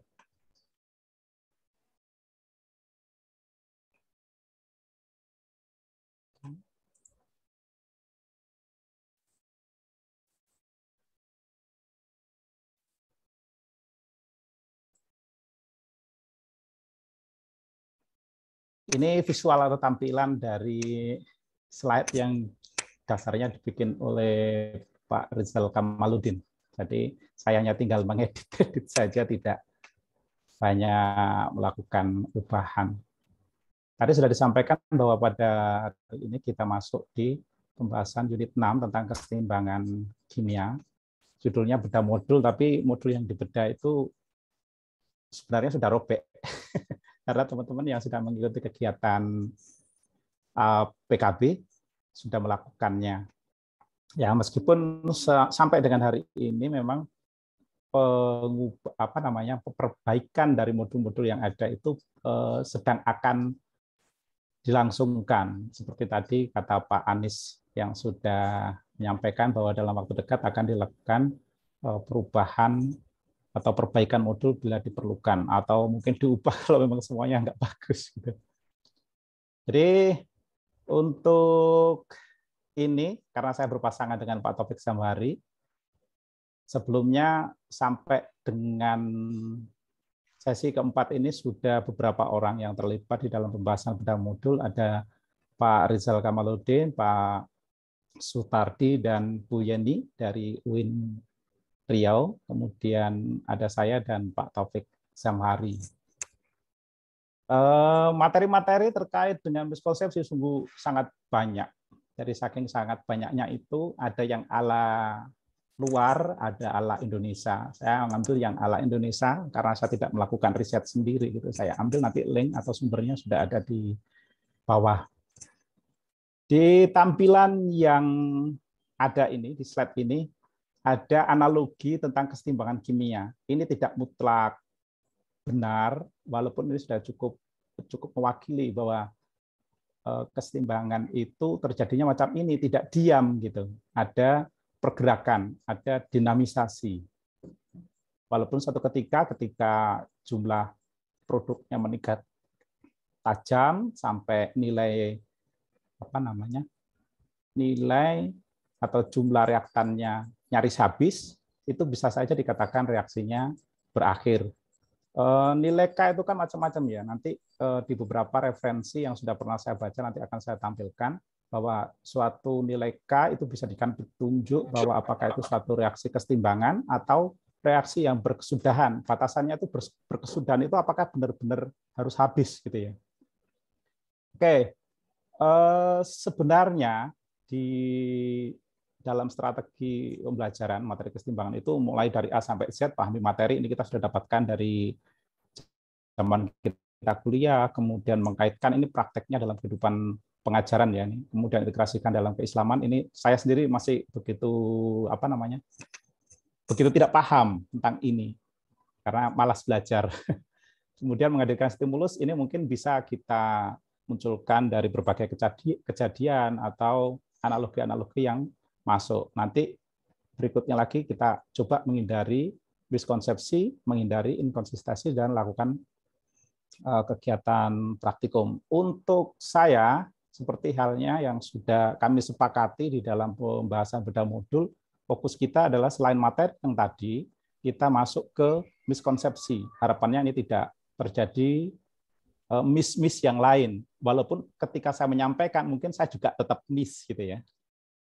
Walaupun aslinya kan Mas. Sekarang ini judulnya. Jadi referensi yang saya ambil ini dari jurnal Quantum, kemudian sudah di-share, hasil share teman-teman di belakang layar gitu. Tapi sebelum masuk ke sana, ini perlu kita pahami bersama bahwa semula ada perdebatan kita menggunakan tanda panah yang mana sih sebenarnya. Ini awal ya. Ini bukan miskonsepsi sebenarnya, tetapi mungkin untuk penegasan saja. Sekarang ini umumnya kita menggunakan ini, tanda panah yang separuh ke kanan dan separuh ke kiri. Dan ini fix sudah benar. Kalau ini kan ada sejarahnya juga. Link nanti coba saya sampaikan bahwa ini kapan. Pertama kali digunakan ini, kemudian digunakan yang di atas. Ini sekitar tahun 1700 atau 1800 ketika orang belajar kimia yang zaman Mbah dulu itu menggunakan ini, kemudian diperbaiki lagi menggunakan yang atas. Jadi ini punya makna yang berbeda. Jadi kalau kita gunakan panah yang di bawah ini menunjukkan memang reaksinya reversibel, tetapi di situ reaktan yang menjadi produk atau sebaliknya itu menggunakan proses yang sama. Faktanya kesetimbangan reaksi itu umumnya tidak menggunakan proses yang sama, tetapi prosesnya berbeda. Maka kita gunakanlah yang pertama itu. Yaitu itu awalannya. Selanjutnya miskonsepsi. Miskonsepsi yang ada di sini, ini khusus bahasan tentang kesetimbangan dinamis ya. Jadi saat kesetimbangan terjadi, maka jumlah massa reaktan sama dengan jumlah massa produk. Nah, ini kita sebut miskonsepsi yang model-model seperti ini, walaupun bisa saja, tetapi tidak selalu. Nanti di sini ada bahasanya, seharusnya bagaimana? Nah, ini dia ya. Dinamis dalam keadaan setimbang berarti jumlah massa reaktan dan massa produk tetap. Kalau ini tadi kan jumlah massa reaktan sama dengan massa produk. Kalau yang dinamis katanya seperti itu, faktanya juga tidak seperti itu. Nanti kalau ini ada yang salah, tolong dikoreksi. Kemudian saat keseimbangan terjadi, jumlah mol zat-zat di kanan sama dengan di kiri dari tanda panah keseimbangan. Ini juga tidak selalu, tergantung kondisinya seperti apa persamaan reaksi, tapi umumnya tidak sama. Seperti ini animasi yang saya screenshot, saya jadikan file GIF gitu ya. Ini sumbernya ada di sini. Link nanti ada di bagian belakang untuk teman-teman yang ingin mempelajari lebih lanjut. Ini cukup bagus karena menggunakan animasi. Kalau saya buat sendiri nggak sanggup. Berikutnya masih di kesetimbangan dinamis. Jadi dalam kesetimbangan dinamis itu keadaan setimbang itu berarti jumlah reaktan sama dengan jumlah produk. Jumlah produknya tetap tidak berubah. Nah, ini sekali lagi yang sebenarnya kita tahu itu adalah proporsinya, seperti yang dilihat diilustrasikan di animasi ini. Proporsi reaktan dan produk itu tetap sebenarnya, tapi tetapnya itu tidak diam. Dia berubah secara dinamis. Seperti yang ini kalau kita lihat yang kuning dengan orange ya. Itu kan yang semula oranye yang mana, yang semula warna merah atau kuning dengan orange-nya ini berubah-ubah. Nah, modelnya visualnya modelnya seperti ini. Ini terkait dengan maksud kesetimbangan dinamis. Ini secara makroskopis kira-kira seperti ini. Ya mudah-mudahan nggak miss juga nih ya. Selanjutnya terkait dengan tetapan kesetimbangan tadi yang sudah ditulis di modul dan sudah dikemukakan oleh Pak Taufik Jambari tadi, bahwa harga tetapan kesetimbangan itu aslinya seperti apa gitu. Nah, di sini miskonsepsi yang mungkin terjadi yang dialami oleh siswa, mungkin miskonsepsi itu bisa saja disebabkan oleh kita atau dari pemahaman siswa ketika mendengarkan penjelasan kita, gitu ya. Nih, harga tetapan kesetimbangan dapat menentukan terjadi tidaknya pergeseran kesetimbangan. Pergeseran kesetimbangan itu kalau kita lihat dari harga ini nggak bisa. Jadi harga tetapan kesetimbangan itu kan hasil perbandingan ya, hasil perbandingan, hasil kali produk dipangkatkan koefisien masing-masing dengan hasil kali reaktan dipangkatkan koefisien masing-masing. Jadi ini nggak bisa memprediksi atau menentukan ada tidaknya terjadi pergeseran kesetimbangan sebelum kita lakukan ubahan-ubahan pada variabel yang mungkin. Kemudian yang keenam ini harga tetapan kesetimbangan dapat menentukan angka koefisien dari zat-zat yang terlibat dalam reaksi. Kalau secara praktek mungkin agak susah ya, tapi kalau kalkulatif, artinya kuantitatif dalam penyelesaian soal, maka ini bisa saja karena ini soal permainan matematika. Gitu. Tapi umumnya ini tidak bisa dilakukan atau tidak bisa ditentukan koefisien-koefisiennya hanya dengan melihat harga tetapan kesetimbangan saja. Kemudian masih di tetapan kesetimbangan ini, jadi tetapan kesetimbangan merupakan besaran yang harganya dapat berubah-ubah jika terjadi pergeseran kesetimbangan. Namanya tetapan, nggak mungkin dia berubah kalau terjadi pergeseran kesetimbangan, kecuali khusus di pengaruh atau faktor dari temperatur ya. Jadi harga tetapan kesetimbangan itu tidak berubah walau terjadi pergeseran kesetimbangan. Ini sudah tahu semua lah saya kira, karena ini hanya mengulas kembali saja. Bahkan mungkin bisa jadi yang bahasan miskonsepsi ini saya sendiri miss gitu ya. Tolong dikoreksi nanti. Berikutnya yang 8 ini, tetapan kesetimbangan merupakan perbandingan hasil kali produk dibagi reaktan yang sama fasanya dipangkatkan sesuai angka koefisiennya. Ini karena hasil riset ya. Jadi hasil riset yang dilakukan kalau ada teman-teman dari Banjarmasin mungkin pernah membaca atau mengalami sendiri siswanya diuji ketika tahun berapa 2016 itu. Jadi diteskan ke siswa, ternyata ini juga masuk kategori miskonsepsi bahwa ada siswa yang punya persepsi seperti ini, yang fasenya sama. Faktanya ini tidak berlaku kalau fase yang seperti tadi, hanya berlaku untuk fase gas saja atau larutan saja. Jadi perlu diinikan. Tetap saja pada praktek perhitungannya kan kita tetap memasukkan walaupun fasenya beda, tapi nilainya menjadi tidak bermakna gitu ya. Kemudian simbol nih. Simbol ini secara umum memang harusnya sudah kita kenalkan sejak sebelum bahasan kesetimbangan itu kan ada laju reaksi, bahkan di kelas 10 ada tentang konsentrasi yang terkait dengan jumlah partikel. Jumlah partikel sama dengan konsentrasi dikalikan volume. Ini kalau di saya sudah saya kenalkan sejak kelas 10. Harapannya sih siswa tidak canggung lagi ketika masuk bahasan laju reaksi ya. Jadi kalau simbolnya ini bukan satuan mol yang dimaksud. Nah, satuan konsentrasi itu yang dipakai kan molar ya, atau sering disebut dengan molaritas. Hanya dalam proses hitung karena dilakukan dalam wadah yang sama, volume tidak berubah, koefisien sebanding. Kadang-kadang kita langsung coret atau kadang-kadang kita tidak memperhatikan volumenya. Jadi langsung pakai mol. Ini kadang-kadang membuat siswa kemudian punya persepsi bahwa oh seperti itu caranya, berarti nggak pakai volume. Gitu. Ini bisa jadi penyebabnya bisa jadi di kita. Kemudian ini soal hubungan kuantitatif tadi ya. Jadi tadi sudah dibahas juga bahwa penambahan sejumlah gas pada reaksi kesetimbangan membuat kesetimbangan bergeser ke kanan sehingga produk bertambah, akibatnya harga KC bertambah atau berkurang. Sekali lagi kalau KC ini faktor yang mempengaruhi adalah penambahan partikel atau zat, maka tidak mempengaruhi nilai KC-nya. Karena KC hanya dipengaruhi oleh suhu. Nah, nanti bisa dibahas itu tentang suhu. Kan selama ini kita hanya fokus di pembahasan jika reaksinya endoterm suhu dinaikkan maka akan bergeser kemana, kan gitu ya. Di sana tidak pernah kita mungkin bukan tidak pernah sih, jarang yang mengungkapkan bahwa nilai KC-nya di sana itu bisa berubah gitu, karena ada faktor perubahan suhu. Kemudian soal pergeseran kesetimbangan, lagi-lagi masih pergeseran ini ya. Penambahan konsentrasi reaktan menyebabkan kesetimbangan bergeser ke kanan, akibatnya ion reaktan pertama bertambah dan ion reaktan kedua berkurang. Ini maksudnya ada suatu persamaan reaksi gitu ya. Jadi kalau sudah melibatkan ion, maka ini akan dilakukan kesebandingan. Jadi kalau yang satunya naik ya harusnya naik dua-duanya. Gitu. Kalau turun dua-duanya. Karena nanti yang berubah kan yang di sebelah lainnya. Kalau itu reaktan berarti ada di produknya.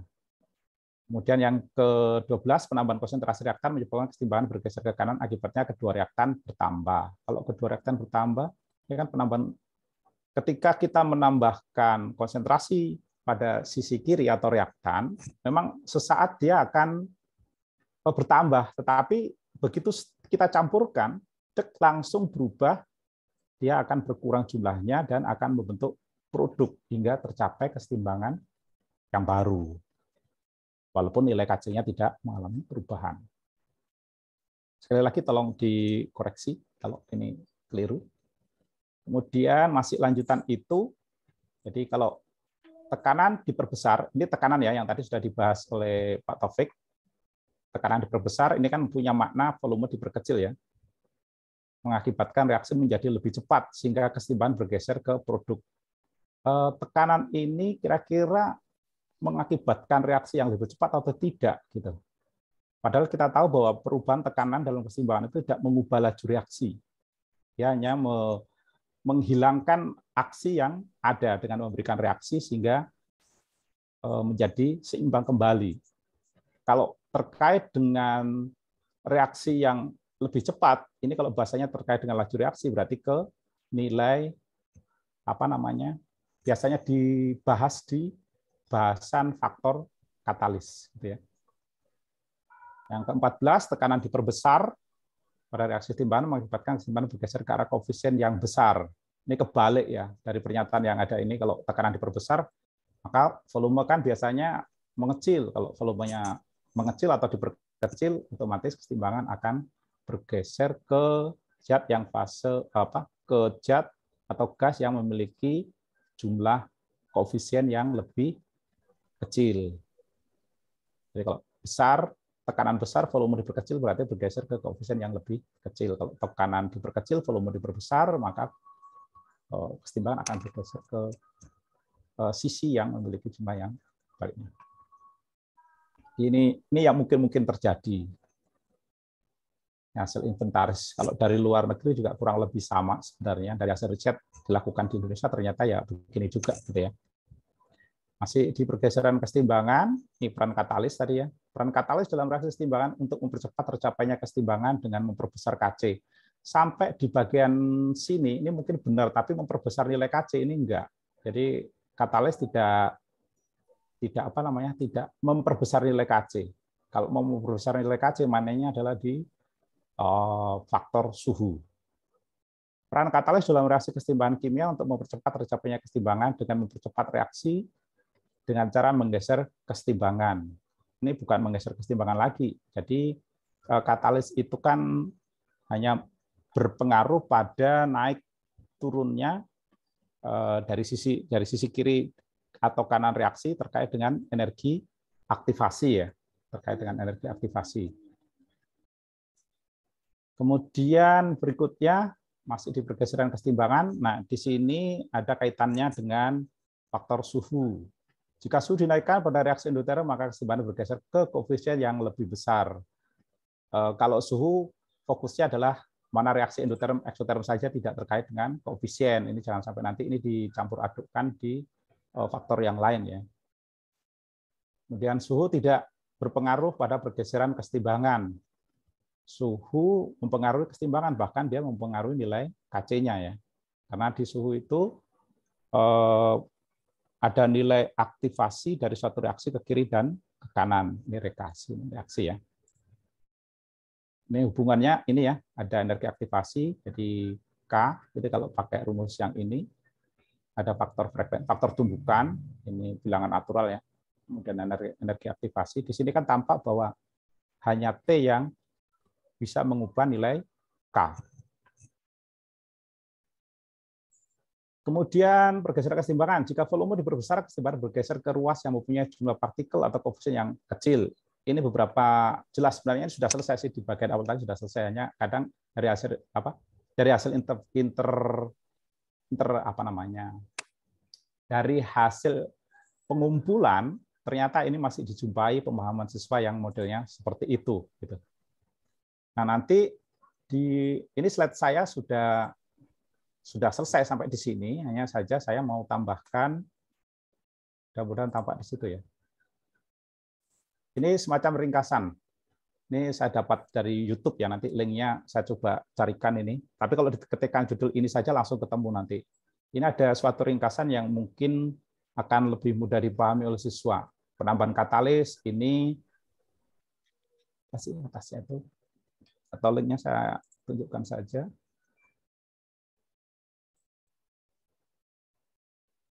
Sebentar dulu, harus saya geser. Nah, ini ya.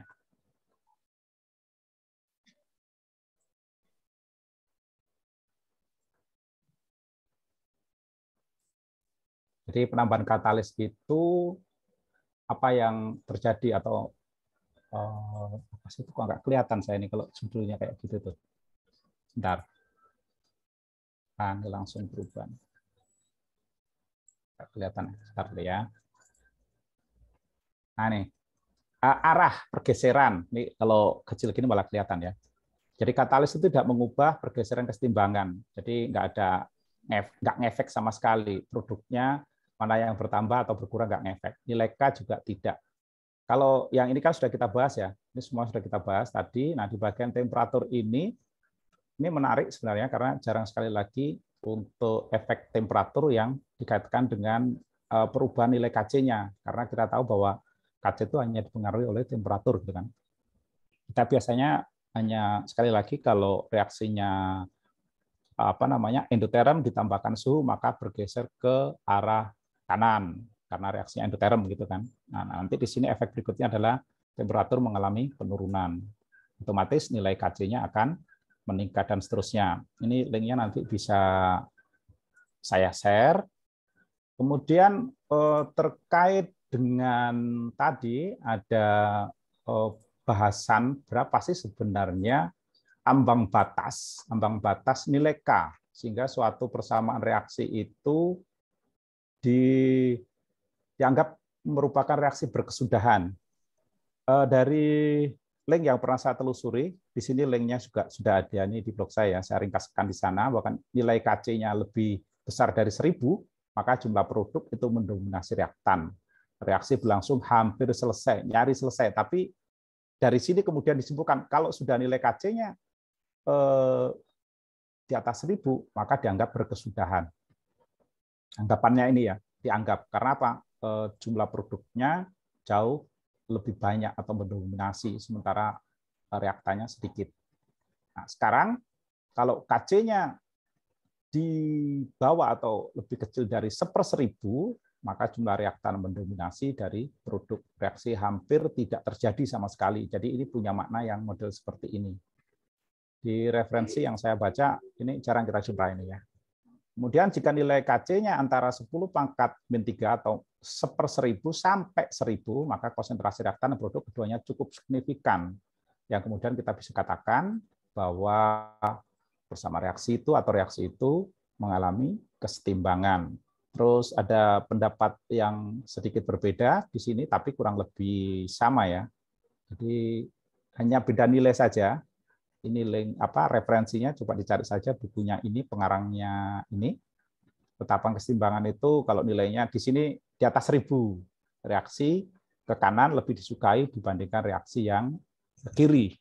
Gitu. Ini beda dasarnya, Tapi secara keseluruhan kurang lebih sama. Oke. Terus berikutnya lagi terkait dengan nilai ini ya.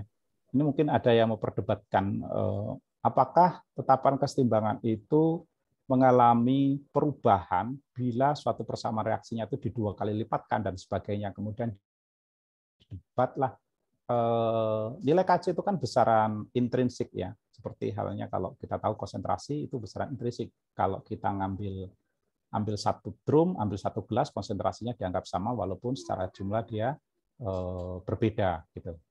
Nah, tetapi faktanya di banyak referensi yang ada terjadi hubungan yang model yang tadi sudah dibahas oleh Pak Taufik. Jadi ini clear seperti ini.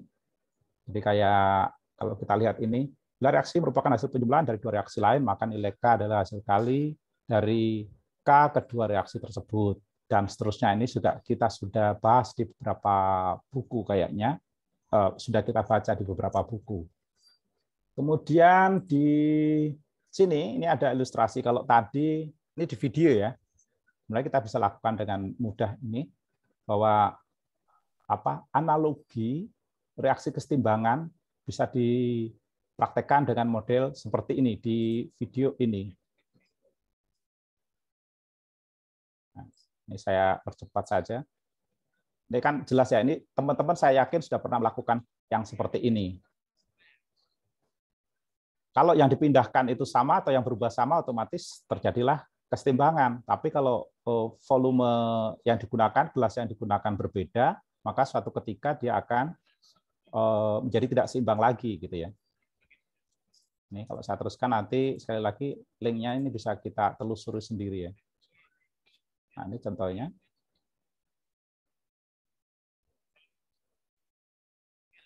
Ini volume beda. Saya hanya tunjukkan saja, saya yakin teman-teman sudah menggunakan ini barangkali. Oke.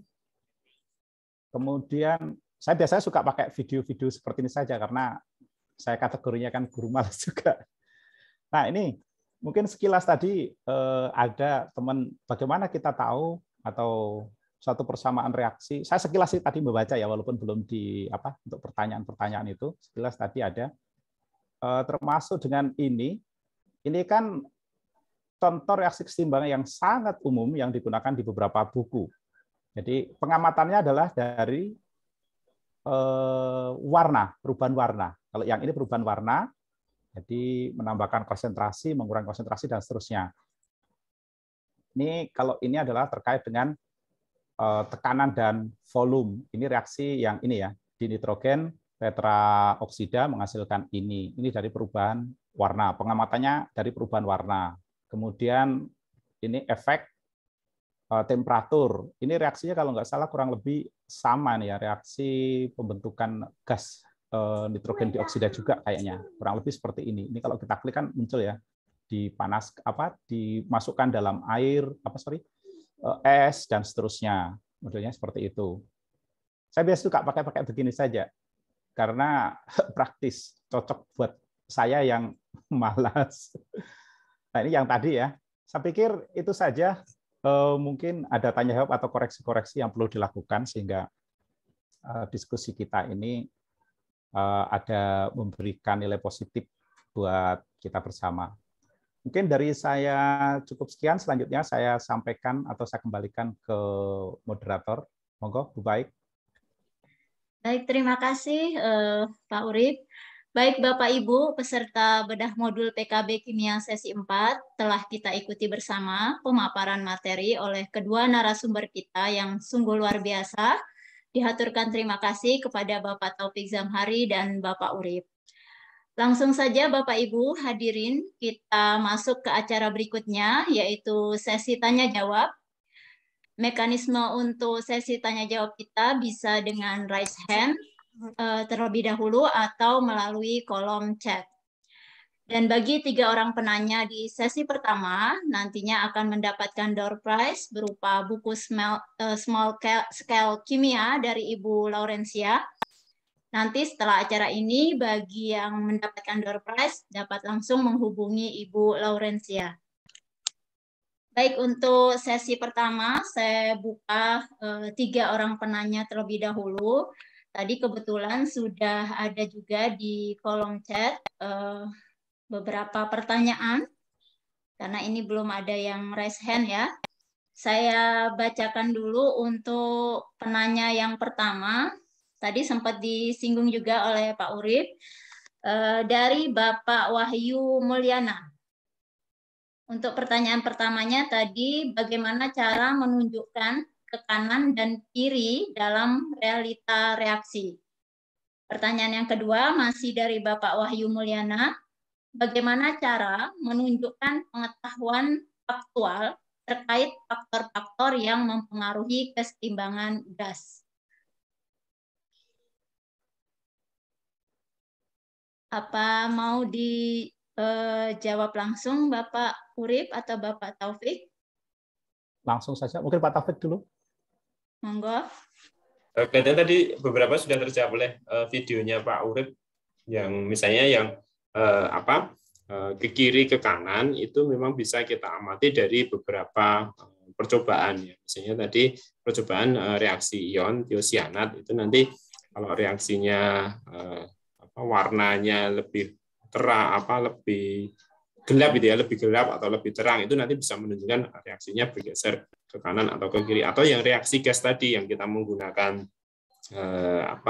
tembaga dengan asam nitrat atau asam sulfat pekat itu, nanti kalau warna itu juga sama, nanti kalau dimasukkan dalam es nanti akan terjadi perubahan warna ya yang ya cukup bisa teramati lah, cukup teramati, dan itu yang biasanya juga kita lakukan di dalam percobaan yang mungkin di buku-buku SMA itu insya Allah juga sudah ada.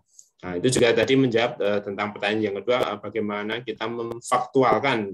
Ya memang terpaksa kita harus mencoba dengan beberapa praktikum yang sederhana. Ya memang mungkin untuk saya sendiri, mohon maaf, mungkin kalau yang percobaan sederhana belum bisa. Kami biasanya masih mengikuti yang di buku, dan insya Allah sudah bisa menjelaskan secara sederhana juga tentang pergeseran kesetimbangan atau hal-hal yang bisa diamati.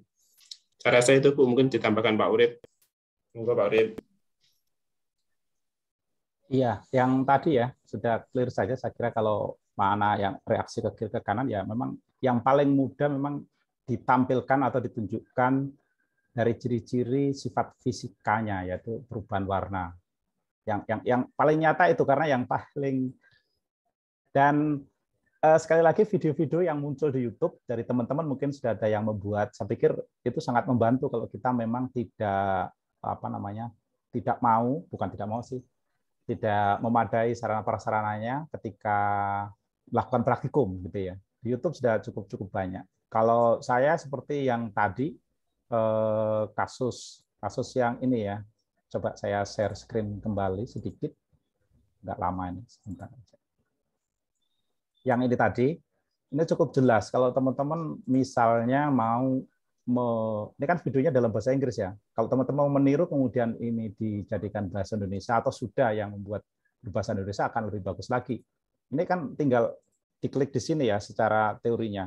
Kemudian di sini kita aktifkan subtitlenya. Kalau nggak mau bahasa Inggris nggak paham, kayak saya nggak paham, ini saya ubah ke bahasa Indonesia. Paling tidak tahu ceritanya, oh itu maksudnya gini toh, gitu. Ini misalnya, walaupun saya yakin paham lah kalau bahasa-bahasa sederhana ya. Nah, model-model seperti ini kita bisa terapkan, sangat nyata, karena dari zaman dulu kayaknya contoh reaksi yang diberikan ini untuk kesetimbangan yang bisa diamati dari warna.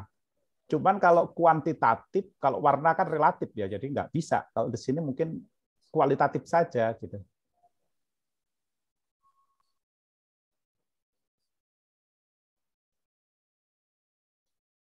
Ini pembandingnya.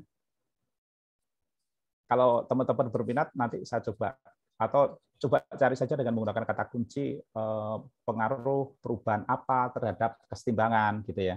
Pengaruh perubahan temperatur, pengaruh penambahan katalis, konsentrasi, tekanan, suhu, itu ada semua kayaknya.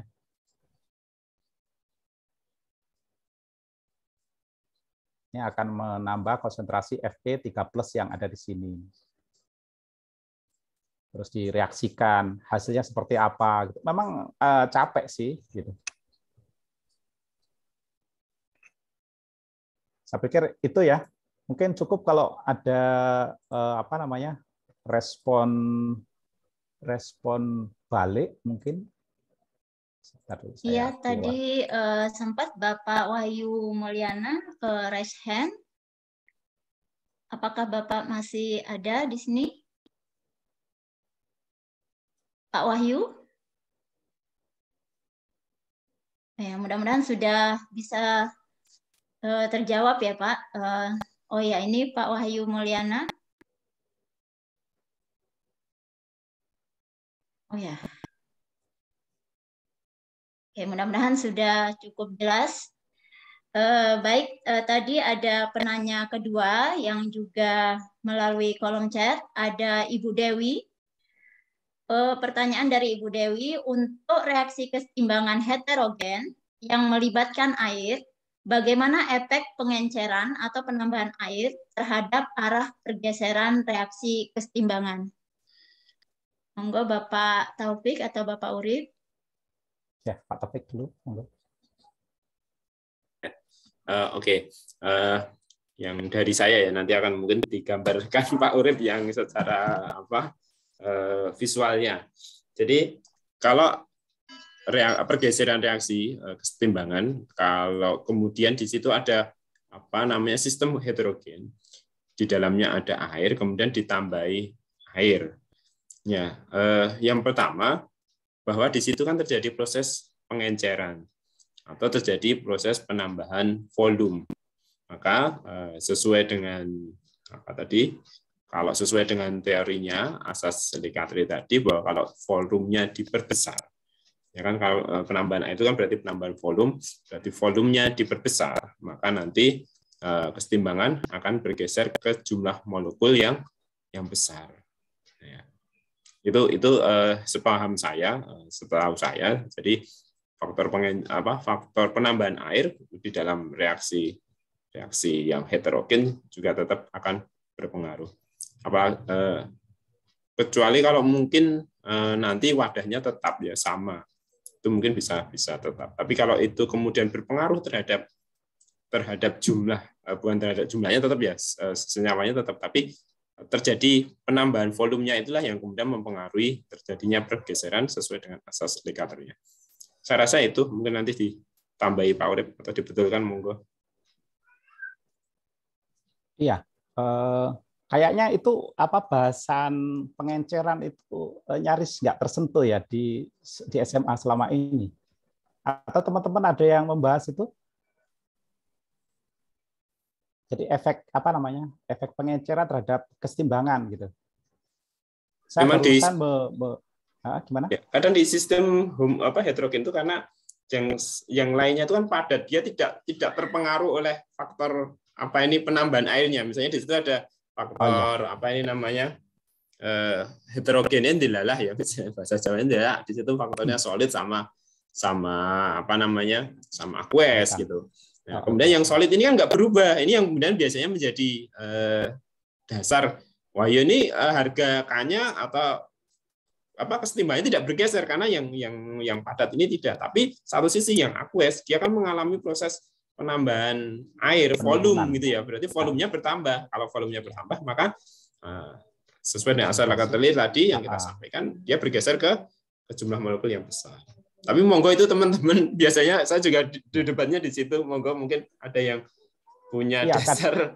Kadang dikaji juga kalau nambah air kan, kalau tadinya adalah suatu larutan berarti kan pengenceran. Kalau pengenceran berarti itu sama dengan menurunkan konsentrasi dan seterusnya, bisa dikaji dari beberapa sisi itu memang, dan itu debatable kalau memang siswanya agak kritis gitu ya.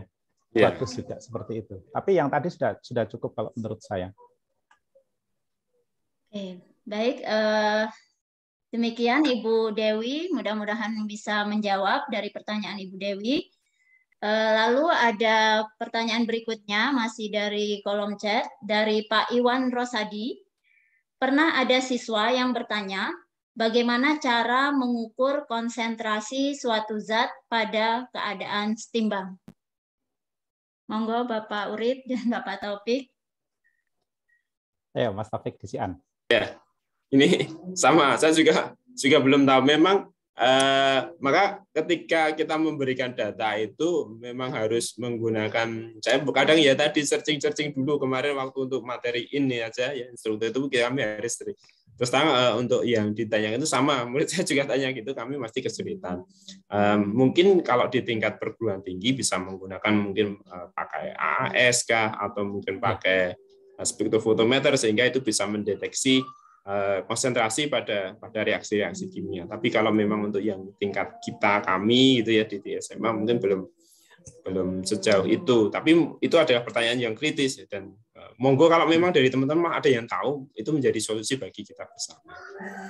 Ya, intensitas cahaya kan kalau tadi ada perubahan gitu ya. Ada indeks intensitas cahaya, misalnya contohnya di kasus kesetimbangan FGSCN dan seterusnya tadi, itu pembandingnya di situ kayaknya. Cuman terus terang saja selama ini juga kita nggak pernah pikirkan, nggak pernah membahas tentang itu gitu. Bagus kalau itu mau kita tambahkan. Atau ada teman lain yang bisa menambahkan itu. Ini terkait dengan intensitas warna, itu akan dikonversi ke konsentrasi dan seterusnya. Kayaknya larinya ke sana itu. Ada teman-teman lain yang mau menambahkan? Nah, sepertinya tidak ada ini, Pak. Oke. Satu pertanyaan lagi, Pak ya. Ini karena waktunya juga sudah sampai di akhir waktu. Kita satu pertanyaan lagi. Ini ada dari kolom chat Pak Abdurrahman Tahang. Bagaimana cara menjelaskan ke peserta didik mengapa fase solid dan liquid itu tidak berpengaruh pada kesetimbangan sehingga tidak dimasukkan dalam rumus KC? Monggo Pak. Tadi. Ya, oke. Jadi untuk fase solid gitu ya, fase solid dan fase liquid, kenapa tidak diikutkan di dalam perhitungan? Jadi kalau fase solid itu kondisinya itu adalah kondisi yang tetap gitu ya.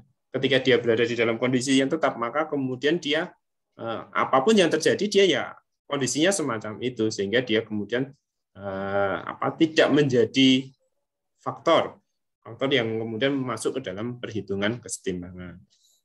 Kalau saya biasanya menjadikan semacam itu. Sama juga dengan fase liquid. Liquid itu adalah kondisi di mana dia adalah kondisi murni ya. Di dalam kondisi murninya itu ya misalnya air saja gitu kan. Kemudian kalau misalnya asam sulfat pekat ya sulfat pekat liquid gitu ya, atau mungkin lelean leburan gitu ya, kan dia hanya dalam kondisi zat bersihnya gitu ya. Dia tidak tidak tercampur oleh senyawa lain, sehingga kemudian itu berada di dalam kondisi yang stabil. Kalau bahasa saya, mudahnya saya kadang menggunakan bahasa itu, sehingga itu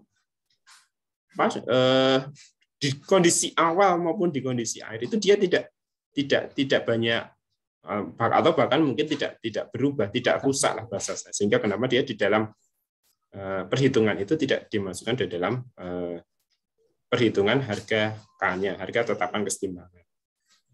Itu biasanya saya gitu ya, ini kemudian. Tapi monggo sekali lagi ini karena diskusi ya, monggo kalau ada mungkin yang lebih tahu, saya malah lebih senang gitu ya kita bisa diskusi. Saya tambahkan sedikit, mungkin persepsi ya. Di siswa saya juga kadang-kadang juga berpikir seperti itu.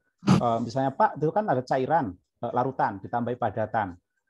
Kemudian itu kalau diaduk, padatannya kan mulai berkurang gitu. Nah, siswa memandangnya bahwa persepsi yang dia punyai itu mengalami perubahan. Artinya yang padatan berubah jumlahnya. Padahal yang kita pandangkan atau start atau awalan memandang itu kesetimbangan adalah ketika sudah tidak secara fisik ya, secara visual gitu, tidak mengalami perubahan, itu baru dikatakan setimbang. Kalau di awal-awal kan belum setimbang karena ada reaksi kimia yang jalannya cepat, ada yang jalannya lambat, sehingga persepsi awal itu kadang-kadang yang membuat siswa mempertanyakan itu gitu.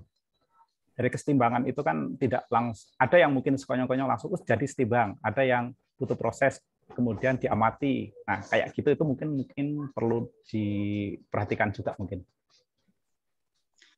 Ya, tambahnya juga apa yang solid dan liquid itu kan tidak mempengaruhi konsentrasi ya.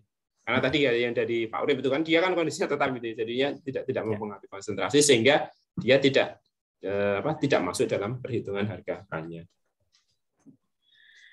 Baik, demikian Bapak Ibu untuk sesi tanya jawab kita.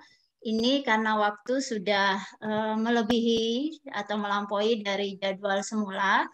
Ini sekarang sudah pukul 15:06 waktu Indonesia Barat dan waktu Indonesia Timur dan Tengah lebih dari 1 jam. Oke, untuk sesi tanya jawab saya cukupkan. Dan bagi penanya, 3 orang penanya yang pertama tadi, Bapak Wahyu Mulyana, Ibu Dewi, dan Bapak Iwan Rosadi bisa menghubungi Ibu Laurencia karena Bapak dan Ibu mendapatkan door prize dari Ibu Laurencia. Baik, terima kasih dan apresiasi yang setinggi-tingginya kepada kedua narasumber kita, Bapak Urip dan Bapak Taufik. Luar biasa ilmu yang sudah diberikan kepada kita semua. Semoga setelah ini tidak ada lagi miskonsepsi pada pembelajaran kimia, khususnya materi kesetimbangan kimia. Dan semoga Allah Subhanahu wa taala membalas segala kebaikan dan keikhlasan beliau berdua dengan balasan yang luar biasa. Sekali lagi kami haturkan terima kasih. Terima kasih kepada seluruh panitia yang sudah bekerja luar biasa pada siang hari ini. Dan tentu saja terima kasih yang sebesar-besarnya kepada Bapak Ibu peserta bedah modul PKB Kimia sesi 4 yang sudah mengikuti dari awal sampai akhir acara ini. Dan harapannya kita bisa berjumpa lagi pada sesi bedah modul PKB Kimia seri kelima berikutnya. Lalu tadi ada titipan dari panitia untuk sertifikat bedah modul PKB Kimia seri keempat ini akan diberikan bersamaan dengan sertifikat bedah modul PKB seri kedua dan ketiga. Jadi diharapkan kepada Bapak Ibu semua yang sudah mendaftar dan mengikuti sesi bedah modul PKB dari sesi 2 sampai dengan sesi keempat, mohon bersabar karena sertifikat Bapak Ibu sedang dalam proses penyelesaian oleh panitia. Burung dara, burung cendrawasih, cari dulu di Papua. Cukup sekian, terima kasih. Semoga bermanfaat untuk semua. Baik Bapak Ibu hadirin, marilah kita tutup acara bedah modul PKB Kimia sesi 4 ini dengan sama-sama membaca hamdalah dan doa kafaratul majlis. Alhamdulillahirabbil alamin. Subhanaka Allahumma wa bihamdika asyhadu an la ilaha illa anta astaghfiruka wa atubu. Astagfirullah. Terima kasih semuanya. Saya Bailali Herawati beserta segenap panitia yang bertugas pada hari ini pamit undur. Mohon maaf atas segala kekurangan. Wassalamualaikum warahmatullahi wabarakatuh. Waalaikumsalam. Terima kasih Pak Urip, Pak Taufik, Pak Udin. Keren Mas Urip. Semua. Bu Anis sudah keluar ya Pak Tardi. terlempar. Terlempar ya. Ya, terima kasih semuanya. Terima kasih Bapak Ibu atas perhatiannya. Terima kasih. Terima kasih Terima Pak kasih Taufik. teman-teman semua. Mohon maaf. Asal di close ya Pak. Oke, nanti berarti nih saya matikan dulu recordingnya. Oke. Nggih.